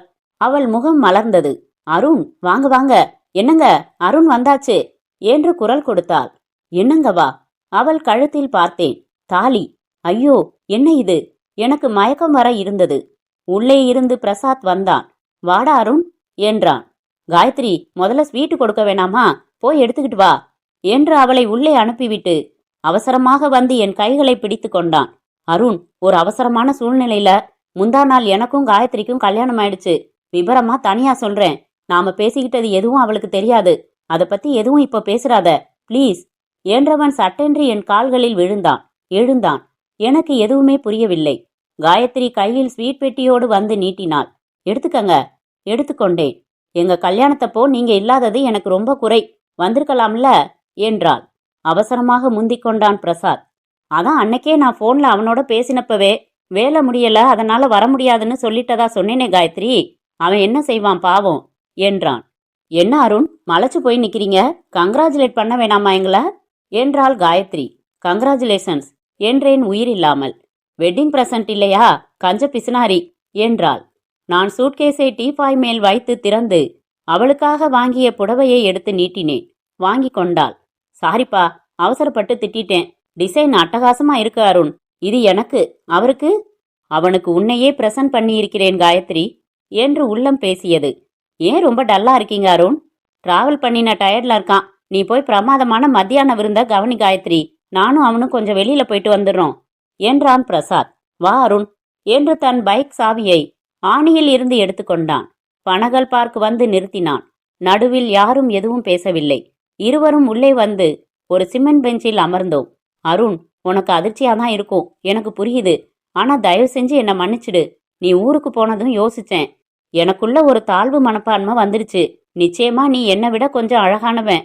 எனக்கு முன்னாடியே காயத்ரி உனக்கு அறிமுகம். அதனால அவ உன்னை தேர்வு செஞ்சிருவான்னு நினைச்சேன். பெருசா பேசிட்டேனே ஒழிய அப்படி அவ உனக்கு கிடைச்சிட்டா அதை தாங்கிக்கிற பக்குவம் எனக்கு இருக்காதுன்னு பட்டுச்சு. அதனால பிரசாத் விரிவாக எல்லாவற்றையும் சொன்னான். நான் அமைதியாக அவனை பார்த்தேன். நம்ம ஒப்பந்தத்தை நான் மீறினது தப்புதான். என் காதலுக்காக அதை மீறிட்டேன். தயவு செஞ்சு என்னை மன்னிச்சிடு. என்னை வெறுத்துடாத ப்ளீஸ் என்றான். ஆனால் அவனை என்னால் வெறுக்காமல் இருக்க முடியவில்லை. இது ஒரு சின்ன ஒப்பந்த மீறல் இல்லை, பெரிய துரோகம். நட்புக்கு இழைத்த துரோகம். சுயநலத்தில் காட்டப்பட்ட தந்திரம். என்னால் சாதிக்க முடியும் என்று காட்டியிருக்கிற அகம்பாவம். வாய் வார்த்தையாக பேசிக் கொண்டிருந்த போது உணர்ச்சி வசப்பட்டு என் கையை பிடித்து சத்தியம் செய்தானே, அதற்கு என்ன அர்த்தம் இப்போது?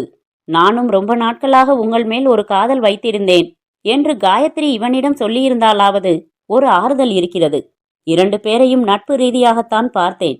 அறிமுகம் இல்லாத, இனம் தெரியாத யாரோ ஒருவனை திருமணம் செய்து கொள்வதற்கு என்மேல் பிரியம் வைத்துள்ள உங்களை திருமணம் செய்து கொள்வதில் தப்பில்லை என்றுதான் சொல்லியிருக்கிறாள். அதாவது இவன் செய்ததைப் போல இவனுக்கு முன்னதாக நான் முந்திக் கொண்டு என் காதலை வெளிப்படுத்தி இருந்தால் காயத்ரி என்னை திருமணம் செய்து கொள்ள சம்மதித்திருப்பாள். எனக்கும் சம வாய்ப்பு இருந்திருக்கிறது. அதை இவன் தட்டி பறித்து விட்டான். என்னை இளிச்சவாயன் என்று நினைத்து விட்டான். என்னை எப்படியாவது சமாதானப்படுத்தி விடலாம் என்று நினைத்து விட்டான். என்னை சமாளிக்க நான் இங்கே வந்து சேர்வதற்குள் அவளை திருமணம் செய்து கொள்ள எவ்வளவு தந்திரமாக காய்களை நகர்த்தி சாதித்திருக்கிறான். எத்தனை கள்ளத்தனம்! நான் முட்டாள், அவன் அதிபுத்திசாலி. அப்படித்தானே? நோ, இந்த துரோகத்தை ஜீரணிக்க முடியாது, முடியவே முடியாது. நான் முட்டாள் இல்லை, உன்னை விட புத்திசாலி என்று நிரூபித்தாக வேண்டும். எப்படி? என்ன அருண், எதுவுமே பேச மாட்டேங்கிற என்றான்.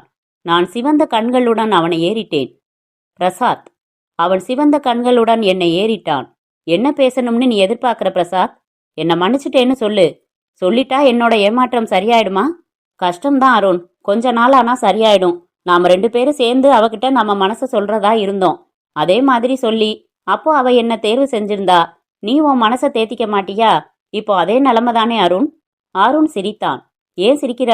ஆட்டை குளிப்பாட்டி நெத்தியில பொட்டு வச்சு பலிபீடத்துக்கு அழைச்சிக்கிட்டு வந்து அதுல தலைய தூக்கி வச்சு அது துடிக்க துடிக்க வெட்டிட்டு தரையில துள்ளுற அந்த ஆட்டுத்தலைக்கிட்ட வந்து ஆடே நீ என்ன மன்னிச்சிட்டேன்னு சொல்லுன்னு சொல்ற மாதிரி இருக்கு நீ சொல்றது.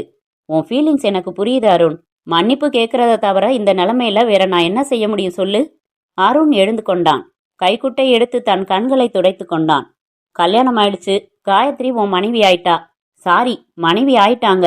இனிமே இந்த பிரச்சனைக்கு இரங்கல் கூட்டம் வேணாம் பிரசாத், நல்லா இரு என்று கையை பற்றி குலுக்கினான். வீட்டிற்கு என்னை போக சொல்லிவிட்டு அவனுக்கு வேறு ஒரு வேலை இருப்பதாகவும் அதை முடித்துக்கொண்டு வருவதாகவும் சொல்லி ஆட்டோவில் சென்றான் அருண். நான் வீடு திரும்பினேன். 2 மணி நேரம் கழித்து அருண் வந்தான். காயத்ரியிடம் ஜோக்கடித்து கலகலப்பாக பேச துவங்க எனக்கு நிம்மதியாக இருந்தது. எவ்வளவு பெரிய விஷயத்தை எத்தனை சுலபமாக ஜீரணித்துக் கொண்டு விட்டான். எனக்கு அவன் மேல் பரிதாபமாக இருந்தது.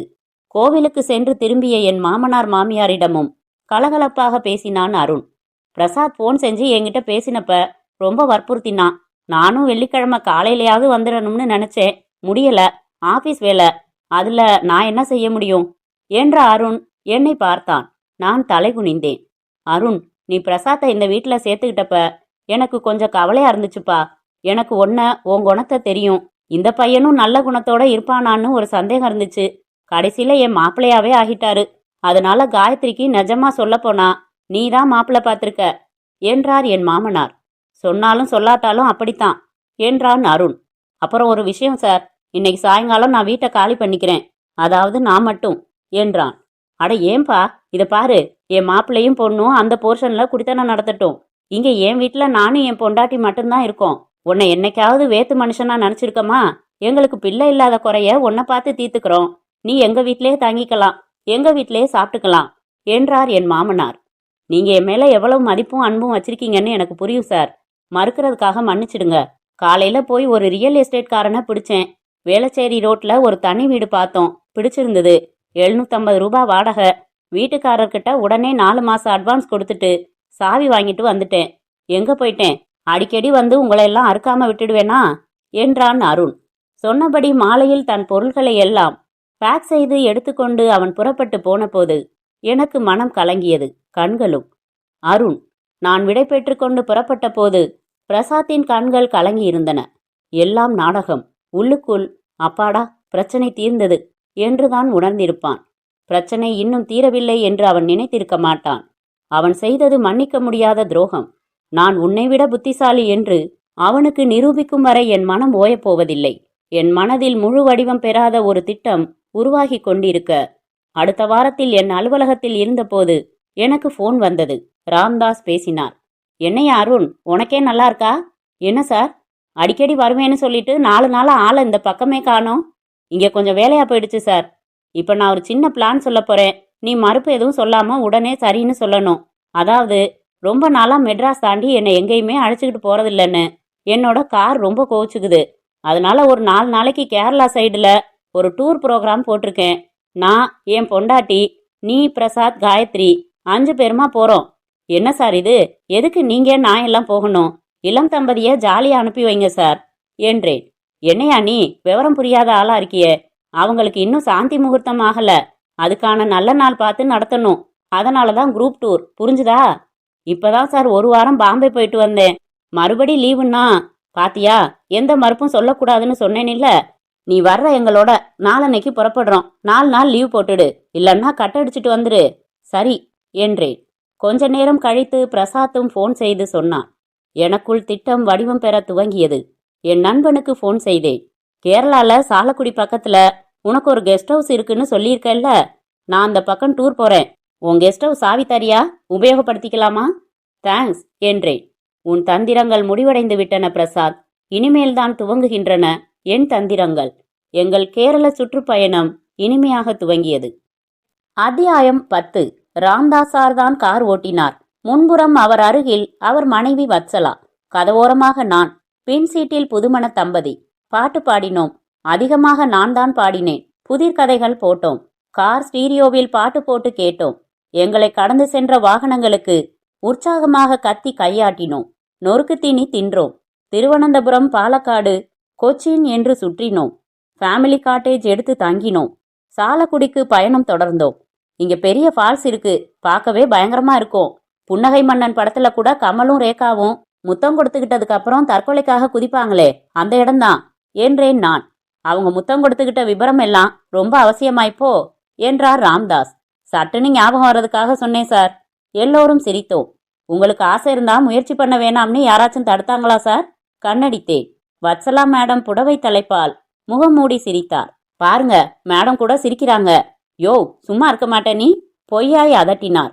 எனக்கு ஒரு ஜோக் ஞாபகத்துக்கு வருது என்றேன். அருண், உருப்படியான ஜோக்கா சொல்லுங்க என்றாள் காயத்ரி. எனக்கு ஞாபகத்துக்கு வந்ததை சொல்றேன். அது உருப்படியா இல்லையான்னு நீங்க தீர்மானிச்சுக்கங்க. அட சொல்லி தொலையா. ஒரு புருஷன் பொண்டாட்டி, அந்த வீட்டுல ஒரு வேலைக்காரி. வேலைக்காரி பொண்டாட்டியை விட அழகு. புருஷன் ஒரு நாள் அந்த வேலைக்காரியை இழுத்துக்கிட்டு ஓடி போயிட்டான். அந்த பொண்டாட்டி வருத்தப்பட்டு தன்னோட பக்கத்து வீட்டுக்காரிக்கிட்ட இந்த மாதிரி ஆயிடுச்சுன்னு சொன்னான். அதுக்கு அந்த பக்கத்து வீட்டுக்காரி என்ன கேட்டா தெரியுமா? என்ன கேட்டா என்றாள் காயத்ரி. ஐயோயோ பாவமே, நீ என்னடி செய்ய போற? இந்த ஊர்ல வேலைக்காரி கிடைக்கிறது ரொம்ப கஷ்டமாச்சேன்னு கேட்டா. நினைச்சேன் இப்படித்தான் அசிங்கமா சொல்லுவீங்கன்னு என்று பொய் கோபத்துடன் தன் கைப்பையால் என் மண்டையில் அடித்தாள். என்ன மாப்ள, நீங்க ஜோக் சொல்லுங்க என்றார் ராம்தாஸ். எதுவும் தோணல மாமா என்றான் பிரசாத். சாலக்குடிக்கு அருகில் இருந்த ஒரு மீடியமான ஊரில் லாட்ஜ் எடுத்து எங்கள் லக்கேஜுகளையெல்லாம் போட்டபோது மதியம் 2 மணி. முகம் கழுவி உடை மாற்றிக்கொண்டோம். சாப்பிட்டோம். அந்த நீர்வீழ்ச்சிக்கு சென்றோம். காரை நிறுத்திவிட்டு இறங்கியதும் எல்லோரும் ஹாவென்று வாய்ப்பிளந்து பார்த்தார்கள். நான் ஏற்கனவே அங்கே வந்திருப்பதால் எனக்கு அந்த முதல் பிரமிப்பு இல்லை. பாறைகளின் நடுவில் வெள்ளை புயலாக தண்ணீர் கொட்ட அதன் தெறிப்பு புகை மாதிரி பரவியிருந்தது. தூரத்தில் சமர்த்தாக தவழ்ந்து வந்த தண்ணீர் அந்த திடீர் நழுவலில் ஆவேசம் கொண்டிருந்தது. நீர்வீழ்ச்சியை கொஞ்சம் அருகில் சென்று பார்க்க காயத்ரியின் அம்மா மட்டும் வரவில்லை என்று விட்டார்கள். நாங்கள் போனோம். அபாய எல்லைக்கு இந்த பக்கம் நின்றோம். ஒவ்வொருவராக அந்த நீர்வீழ்ச்சியின் பின்னணியில் நிற்க வைத்து ராம்தாஸ் போட்டோ எடுத்தார். பயங்கரமா இருந்தா கூட பார்த்துக்கிட்டே இருக்கலாம் மாதிரி இருக்கு இல்ல என்றாள் காயத்ரி. இந்த மாதிரி சமயங்கள்ல மனுஷன் எவ்வளவு சின்னவன்னு நினைச்சுப்பேனா என்றான் பிரசாத். அந்த சின்ன மனுஷனுக்குள்ள எவ்வளவு சின்னத்தனங்கள் என்றேன் நான். பிரசாத் வேறு திசையில் பார்வையை திருப்பிக் கொண்டான். காருக்கு வந்தோம். நீர்வீழ்ச்சின்னதும் குற்றால மாதிரி குளிக்கலாம் போலிருக்குன்னு நான் நினைச்சேன் என்றார் வத்சலா. இங்க நீ நின்னு குளிச்சா அப்புறம் மத்தவங்க எல்லாம் உனக்காக தலை குளிக்க வேண்டியதுதான் என்றார் ராம்தாஸ். என்ன பேச்சு சார் இது? சரி, ரூமுக்கு போகலாம் வாங்க. வால்பாறை போய் மெட்ராஸ் திரும்ப வேண்டியதுதான். ஈவினிங் டிரைவ் வேணாம். நிம்மதியா படுத்து தூங்கிட்டு நாளை காலையில புறப்படலாம் என்றேன் நான். அதான் சரி என்றார்கள். 6 கிலோமீட்டரில் இருந்த எங்கள் லாட்ஜுக்கு வந்தோம். கொஞ்ச நேரம் சீட்டு கட்டு விளையாடினோம். நான் என் ஆபீஸுக்கு ஒரு ஃபோன் போட்டு பேசணும். இந்த லாட்ஜில் ஃபோன் இல்ல. போஸ்ட் ஆபீஸ்ல தான் போய் பேசணும். பேசிட்டு வந்துடுறேன் என்று எழுந்து கொண்டேன் நான். வாயம் பிரசாத், கம்பெனி கொடு, தனியா போகணும் என்றேன். வரேன். பிரசாத் சட்டை அணிந்து கொண்டான். மற்ற மூவரும் சீட்டாட்டத்தை தொடர நானும் பிரசாத்தும் லாட்ஜை விட்டு வெளியேறினோம். நிறுத்தியிருந்த காரை நோக்கி நடக்க, எதுக்கு காரு? நடந்தே போயிடலாமே அருண். நான் ஃபோன் எதுவும் செய்ய வேண்டியதில்லை பிரசாத். சும்மா சொன்னேன். உன் கூட கொஞ்சம் பேசணும். என்னோட வா என்று காரின் டிரைவிங் சீட்டில் அமர்ந்தேன். குழப்பமான முகத்துடன் என் அருகில் அமர்ந்தான் பிரசாத். எங்கே போறோம்? சொல்றேனே, கொஞ்சம் பொறுமையாரு என்றேன். சாலக்குடி அருகில் இருந்த ஒரு எஸ்டேட் நடுவில் இருந்த என் சென்னை நண்பனின் கெஸ்ட் ஹவுஸை நோக்கி காரை செலுத்தினேன். இரவு கவிழ்ந்து கொண்டிருந்தது. வந்து சேர்ந்தோம். 15 நிமிடம். நடுவில் பலமுறை பிரசாத் கேட்டு நான் பதில் சொல்லவில்லை. கெஸ்ட் ஹவுஸின் பிரதான பூட்டை நான் சாவி போட்டு திறக்க அவன் என்னை ஆச்சரியமாக பார்த்தான். என்ன அருண், இது யார் வீடு? என் ஃப்ரெண்டோட கெஸ்ட் ஹவுஸ். இந்த திட்டத்துக்காகவே சாவி வாங்கிட்டு வந்தேன் பிரசாத். திட்டமா? என்ன திட்டம்? உள்ள வா சொல்றேன். தயங்கினான். உள்ளே வந்தான். திகிலடைந்த முகத்துடன் என்னை பார்த்தான். நான் கதவை சாத்தினேன். விளக்குகள் போட்டேன். அந்த ஹால் அகலமாக இருந்தது. வசதியாக இருந்தது. உட்காரு என்றேன். உட்கார்ந்தான். என் பேண்ட் பாக்கெட்டுக்குள் இருந்து அந்த கை துப்பாக்கியை எடுத்தேன். அவனை நோக்கி நிமிர்த்தினேன். ஏய் அருண், என்ன இது? பதறினான். ரிவால்வர். என் ஆபீஸ் மேனேஜரோடது. கேரளா சைடு டூர் போறேன். காட்டு வழியில ராத்திரி பயணங்கள் இருக்கலாம். மிருகங்கள் வந்தா ஒரு பாதுகாப்புக்கு வச்சுக்கிறதுக்காக வேணும் சார்னு சொல்லி வாங்கிட்டு வந்தேன் பிரசாத். ஆனா இதுல இருக்கிற குண்டு மிருகத்தை மட்டும் கொல்லாது, மனுஷ மிருகத்தையும் கொல்லும். அருண், என்ன சொல்ற? எல்லாம் நடிப்பு தானே? நடிப்பா? இதுக்குத்தான் இவ்வளவு மெனக்கட்டு திட்டம் போட்டேனா? எவ்வளவு செட்டப்புகள் பண்ணி வச்சிருக்கேன் தெரியுமா? அனாத பணத்துக்கெல்லாம் சொல்லி வச்சு அட்வான்ஸ் கொடுத்துருக்கேன். இன்னைக்கு ராத்திரி திருவனந்தபுரத்துல இருந்து ஃப்ரெஷ்ஷா இங்க கொண்டு வந்து டெலிவரி கொடுக்க போறாங்க. அனாத பணமா? நீ என்ன சொல்ற? எனக்கு எதுவும் புரியல. அவன் முகமெல்லாம் வியர்வை. பிரசாத், நீ எனக்கு செஞ்சது மகத்தான துரோகம். இந்த நிமிஷம் உன்னை சுட்டா என்ன கேள்வி கேட்கவும் ஆள் இல்ல, உன்னை காப்பாத்தவும் ஆள் இல்ல. அருண். அவன் வாய் உலர்ந்தது. ஆனா நான் உன்னை சுட போறதில்ல. ஆனா இந்த நிமிஷத்துல இருந்து ஊர் உலகத்தை பொறுத்த வரைக்கும் நீ செத்து போனவன். எனக்கு ஒன்னும் புரியல. இப்ப புரிய வேணாம். இன்னும் கொஞ்சம் வேலைகள் பாக்கி இருக்கு. அதையெல்லாம் முடிச்சிட்டு வந்து புரிய வைக்கிறேன் என்ற நான் அவனை நெருங்கினேன். என் மற்றொரு பேண்ட் பாக்கெட்டில் இருந்து ஸ்ப்ரேயர் பொருத்தின அந்த சிறிய பாட்டிலை எடுத்தேன். சட்டென்று அவன் முகத்தில் அதை ஸ்ப்ரே செய்து நச்சுக்காற்றை சுவாசிக்க செய்தேன். பிரசாத் சில வினாடிகளிலேயே மயங்கி விழுந்தான். பிரசாத். எனக்கு விழிப்பு வந்தபோது உடம்பெல்லாம் வலித்தது. நான் ஒரு நாற்காலியோடு சேர்த்து நைலான் கயிற்றால் கட்டப்பட்டிருந்தேன். என் 2 கைகளும் பின்புறம் வைக்கப்பட்டு கட்டப்பட்டிருந்தேன். என் வாயில் துணி திணித்து வைக்கப்பட்டிருந்தது. அதையெல்லாம் விட கொடுமை, வெறும் ஜட்டியோடு இருந்தேன் நான். என் ஷூ எங்கே? சட்டை எங்கே? பேண்ட் எங்கே? இது பகல் என்பது ஜன்னல் வழியாக வந்த வெளிச்சத்தில் இருந்து புரிந்தது. இங்கே என்னை அருண் அழைத்து வந்தபோது 6 மணி இருக்கும். ராத்திரி முழுக்க நான் இப்படியேதான் இருந்திருக்கிறேனா? ஐயோ, என்ன நிலைமை இது? அருண் எங்கே? என் துரோகத்தை சுலபத்தில் ஜீரணித்து கொண்டவன் போல நடித்து கழுத்தறுத்து விட்டானே வஞ்சகன். மனதில் வன்மம் வைத்துக்கொண்டு செயல்பட்டிருக்கிறான். மிக மிக திட்டம் போட்டிருக்கிறான். இந்த கெஸ்ட் ஹவுஸ் ஏற்பாடு செய்து ரிவால்வர் எடுத்து வந்து இன்னும் என்னென்னமோ சொன்னானே, எதுவும் புரியவில்லை. நான் உன்னை சுடப்போவதில்லை என்றான். ஆனால் இந்த நிமிடத்தில் இருந்து நீ செத்தவன் என்றான். திருவனந்தபுரத்தில் இருந்து அனாதை பிணம் வரப்போகிறது என்றான். இதற்கெல்லாம் என்ன அர்த்தம்? அவன் திட்டம் என்ன? என்னை கிட்டத்தட்ட நிர்வாணமாக இப்படி கட்டி போட்டுவிட்டு எங்கே போனான்? காயத்ரி என்னை காணாமல் தவித்து கொண்டிருப்பாளே. போன் பேச வேண்டும், கம்பெனி கொடு என்று சாமர்த்தியமாக பேசி இப்படி செய்து விட்டானே. இப்படி ஒரு எதிரியாக அவன் மாறுவான் என்று நான் கற்பனை கூட செய்யவில்லையே. எப்படி என்னை விடுவித்துக் கொள்வது? எப்படி தப்புவது? நான் என் சக்தி அனைத்தையும் ஒன்று திரட்டி என் வாயில் அடைக்கப்பட்டிருக்கும் துணியை வெளியே துப்புவதற்கு முயற்சித்தேன். முடியவில்லை. வியர்த்ததும் சக்தி விரயமானதும் தான் மிச்சம். இது எந்த இடம்? இங்கே யாராவது வந்து என் நிலையை பார்க்க மாட்டார்களா? என்னை காப்பாற்ற மாட்டார்களா? நான் பரிதவித்துக் கொண்டிருந்த போது கெஸ்ட் ஹவுஸ் வாசலில் ஒரு கார் வந்து நிற்கும் சத்தம் கேட்டது. என் மாமனாரின் ஃபியட் காரின் சத்தம்தான் அது. கதவு திறக்கப்பட்டது. உள்ளே வந்தவன் அருண். உடனே கதவை சாத்தினான். ஹலோ, குட் ஆஃப்டர்நூன் பிரசாத் என்றான். பசிக்குதா என்றான். என் அருகில் வந்து வாயில் இருந்த துணியை உருவினான். கொண்டு வந்த பையில் இருந்த ஒரு ஆப்பிளை எடுத்து என் வாயில் வைத்தான். கடிச்சு சாப்பிடு. நான் துப்பினேன். அருண், இதெல்லாம் என்ன வேலை? முதல்ல என்னை அவுத்து விடு. முட்டாள், இப்போ உன்னை அவுத்து விட்டா நீயும் வெளியில போனா உன்னை பேயின்னு நினைச்சு வேப்பல அடிப்பாங்க. நீதான் நேத்து ராத்திரியே செத்துட்டியே பிரதர் என்றான் அருண். என்ன சொல்ற நீ? தெளிவா சொல்லட்டுமா? நேத்து உன்னை மயக்கப்படுத்தினேனா உன்னை கட்டி போட்டேன். உன்னோட உயரம், உன்னோட எடைய சொல்லி வச்சு 10,000 கொடுத்து நான் வாங்கின ஒரு அனாதை பணம் திருவனந்தபுரம் ஜிஹெச்ல இருந்து நேரா இங்கே வந்துச்சு. உன் ட்ரெஸ்ஸை கலட்டி அதுக்கு மாட்டினோம். உன் ஷூவை அதுக்கு மாட்டினோம். உன் வாட்சை அதுக்கு கட்டினோம். நீர்வீழ்ச்சிக்கு எடுத்துக்கிட்டு போனோம்.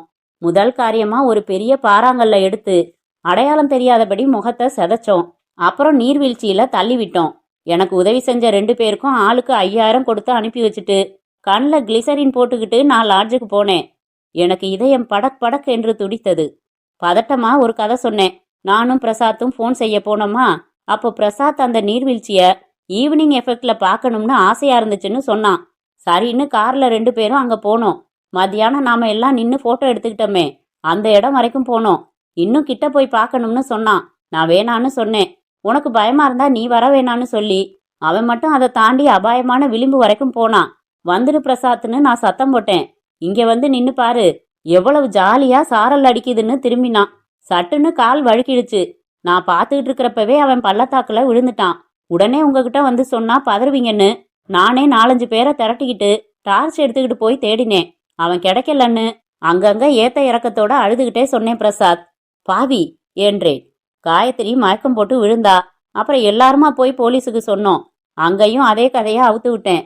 தீயணைக்கும் படைக்கு சொல்லி லோக்கல் எக்ஸ்பர்ட்ஸ் வச்சு நீர்வீழ்ச்சிக்கு கீழே போக முடிஞ்ச இடம் வரைக்கும் போய் சர்ச் லைட்டு போட்டு ராத்திரி முழுக்க தேடி விடிகாலையில ரொம்ப தூரம் தள்ளி உன் பாடி, ட்ரெஸ்ஸு, வாட்சு, மோதிரம் இதெல்லாம் வச்சு நீதான்னு நாங்கள் எல்லாருமே இன்ஸ்பெக்டர் கிட்ட அடையாளம் சொன்னோம்.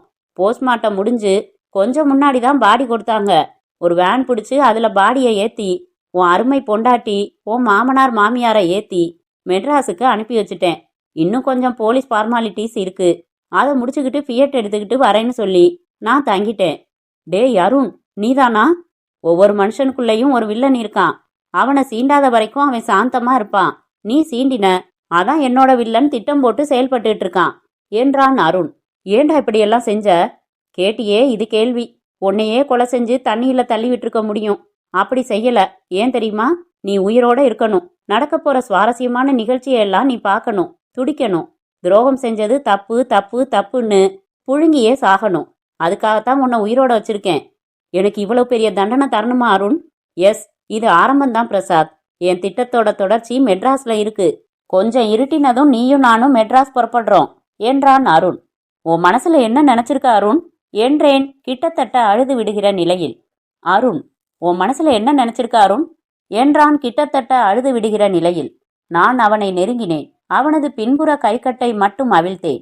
அவன் கையில் நான் வாங்கிச் சென்ற உணவு பொட்டலத்தை திணித்தேன். என் திட்டம் நிறைவேறணும்னா நீ உயிரோட இருக்கணும். அதுக்கு சாப்பிடணும். சாப்பிடு, மரியாதையா சாப்பிடு. என் குரலில் இருந்த அதிகாரத்தில் நடுங்கினான். என் மிரட்டலும் அவன் பசியும் சேர அவசரமாக சாப்பிட்டான் பிரசாத். சட்டென்று எனக்கு அவன் மேல் பாவமாக இருந்தது. உடனே அவன் தந்திரமாக எனக்கு செய்த துரோக நினைப்பு வந்து அந்த இரக்கத்தை அழித்தது. என் திட்டங்களை இவன் சந்தித்துதான் ஆக வேண்டும். இல்லாவிட்டால் என் மனம் ஆறவே ஆறாது. நான் வாங்கி வந்திருந்த ரெடிமேட் உடைகளை எடுத்து வைத்தேன். அவனது மற்ற கட்டுக்களையும் பிரித்தேன். இத போட்டுக்கோ என்றேன். அணிந்து கொண்டான். மேற்கொண்டு என்ன செய்ய போற? அதை மெட்ராஸ் போய் சொல்றேன். நீ தூக்கத்துல இருக்க விரும்புறியா இல்ல மயக்கத்துல இருக்க விரும்புறியா? எது வசதி என்று 3 தூக்க மாத்திரைகளை எடுத்து அவன் முன்னால் வைத்தேன். எதுக்கு? இத குடி, நிம்மதியா தூங்கு. அந்த தூக்கத்திலேயே உன்னை மெட்ராஸ் கொண்டு போயிடுவேன். இல்லன்னா நீ தப்பிக்க முயற்சி செய்யலாம். அதுக்காக நான் இறந்துட்டேன்னு நினைச்சு காயத்ரி எவ்வளவு துடிச்சிருப்பா. உடம்பு உடனே டவுன் ஆகிடுச்சு. 3 தடவை மயக்கம் போட்டாச்சு பிரசாத். அவ துடிப்பாளேன்னு நினைச்சு நீ துடிக்கிறியே, இந்த துடிப்பு தானே நண்பா எனக்கு வேணும் என்றேன்.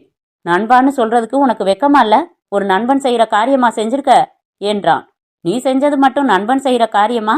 குடி, அவுத்து விட்டதும் ரோஷமா பேச ஆரம்பிச்சிட்ட பத்தியா? பிரசாத்தை மிரட்டி அந்த தூக்க மாத்திரைகளை விழுங்க வைத்தேன். கொஞ்ச நேரத்திற்கு பிறகு அவன் தூக்க மயக்கத்தில் கண்கள் செருக அவனை கைத்தாங்களாக நடத்தி சென்று வெளியே நின்றிருந்த காரின் பின்சீட்டில் படுக்க வைத்தேன்.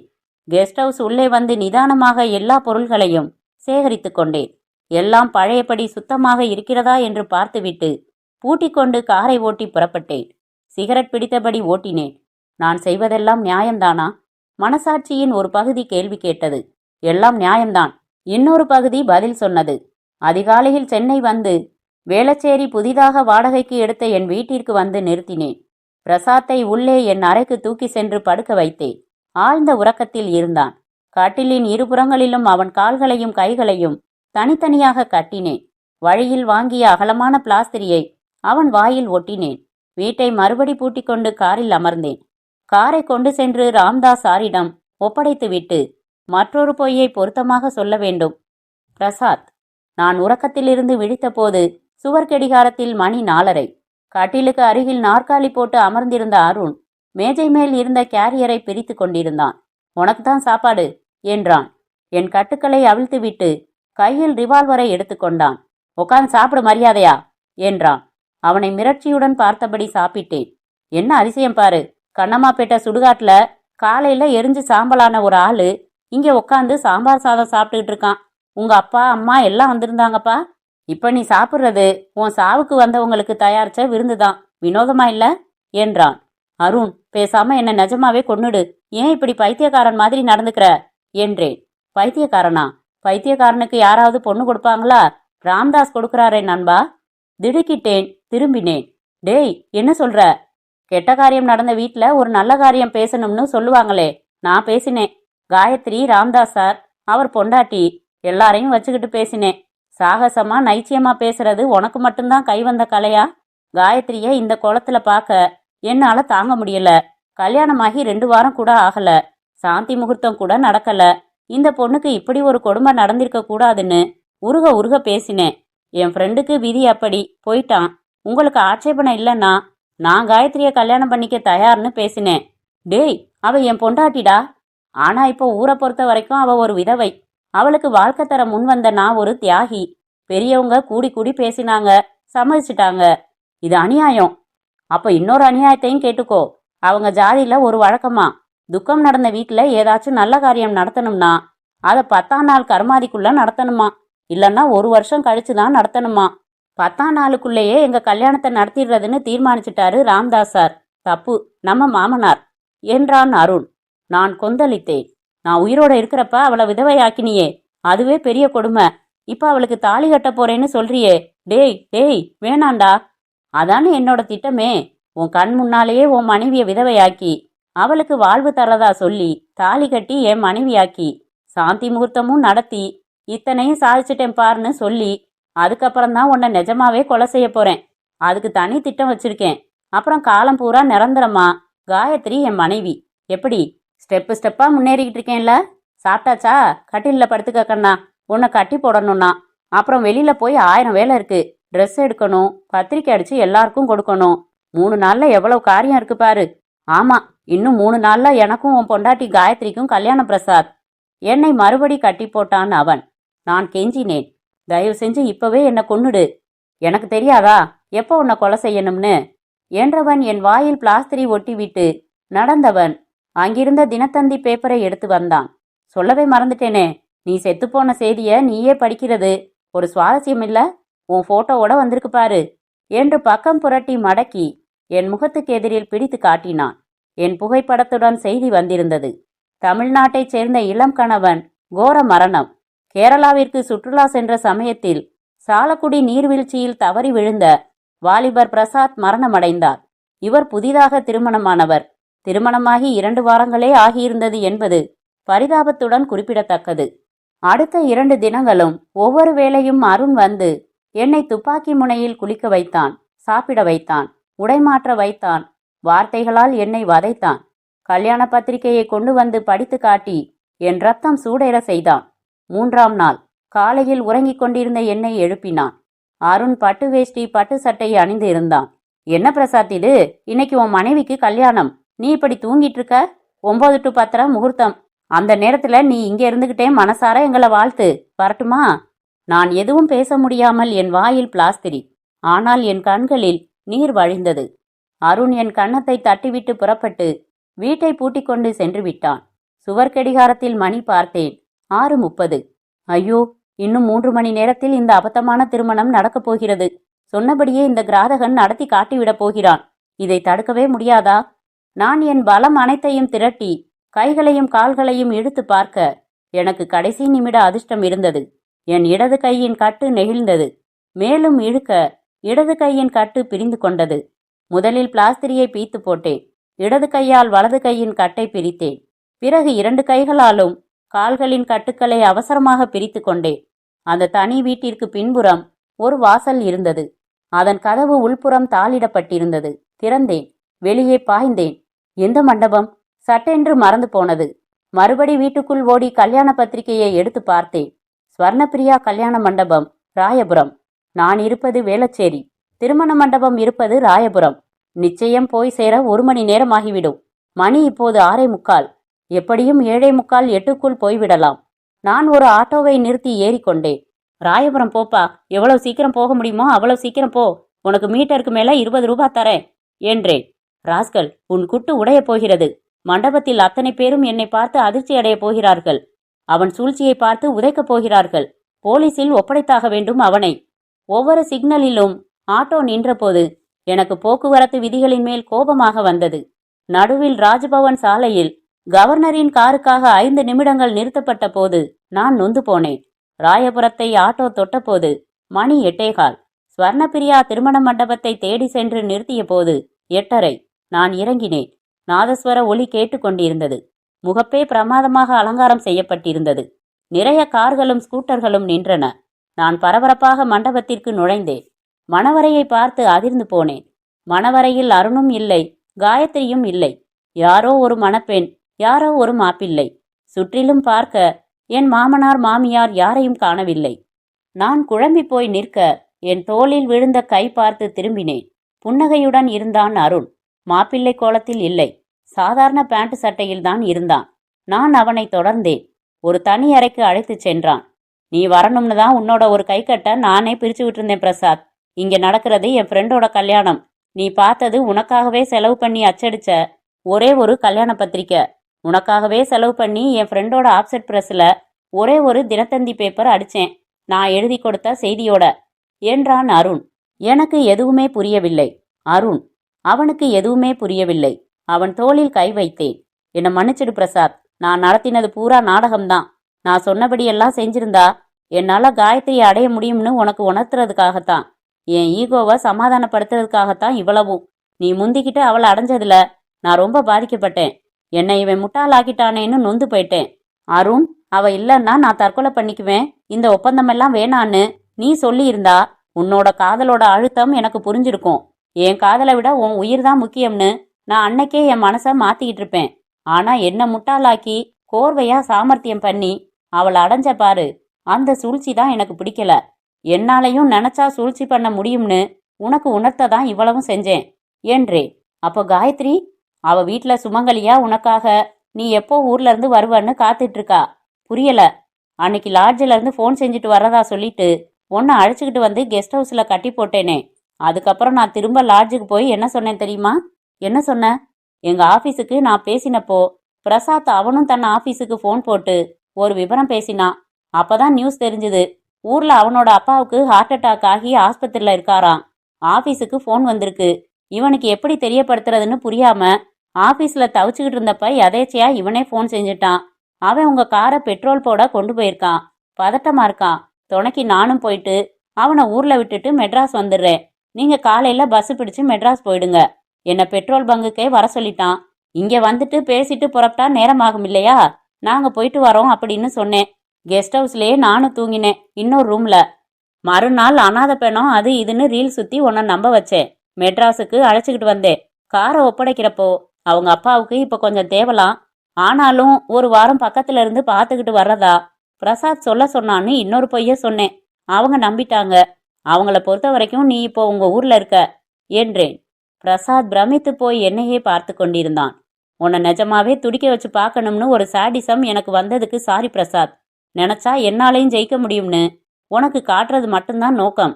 மற்றபடி சத்தியமா சொல்றேன், காயத்ரி மேல இப்போ எனக்கு எந்த தப்பெண்ணமும் கிடையாது. ஒரு விஷயத்துல நான் பிரமிச்சு போனேன் தெரியுமா? நம்ம நட்பு எவ்வளவு ஆழமானது.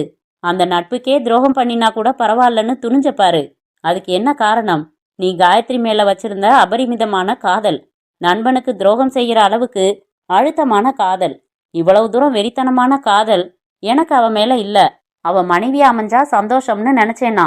அவளை மனைவியா அடைஞ்சே ஆகணும்னு வெறித்தனமான காதல் உனக்கு இருந்தது. அதனாலதான் அப்படியெல்லாம் நடந்துகிட்டது நீ இல்ல, உன் வெறித்தனமான காதல். அதே மாதிரி பதிலுக்கு உன்கிட்ட என்ன நிரூபிக்க போராடினது நான் இல்ல, என்னோட வெறித்தனமான ஈகோ. உன்னை கொஞ்சம் ஓவராவே துடிக்க வச்சுட்டேன். ஐ எம் சாரிடா என்றேன் நான். பிரசாத் என்னையே பார்த்து கொண்டிருந்தான். கொஞ்சம் கொஞ்சமாக அவன் உதடுகளில் சிரிப்பு வந்தது. எனக்கு இந்த அதிர்ச்சி பாடம் தேவைதான், என்ன கொஞ்சம் ஓவர் டோஸ் என்று செல்லமாக என் வயிற்றில் குத்தினான். 2 பேருமாக புறப்பட்டு காயத்ரியின் வீட்டுக்கு வந்தோம். எப்போ வந்தீங்க ஊர்ல இருந்து என்றாள் காயத்ரி. இப்பதான் நேரா பஸ்ஸை விட்டு இறங்கி வரேன். வழியில இவனை பார்த்தேன், பைக்கில் ஏறிக்கிட்டேன் என்றான் பிரசாத் என்னை பார்த்து கண் சிமிட்டி. அப்பா எப்படி இருக்காரு? சௌக்கியமா இருக்காரு. சீக்கிரம் தாத்தா ஆகணும்னு சொன்னாராம் என்றேன் நான். ஆரம்பிச்சிட்டீங்களா அருண் என்று சினுங்கினாள் காயத்ரி. இந்த சினுங்களுக்காக அவன் துரோகம் செய்தது நியாயமே, தப்பில்லை. இனிமேலும் இந்த சினுங்களை நான் ரசிப்பதுதான் நியாயமில்லை. புறப்பட்டேன். சாலையில் பார்த்தேன். இவளா? எங்கே என் தேவதை? என்ன செய்து கொண்டிருப்பாள் இப்போது? முற்றும்.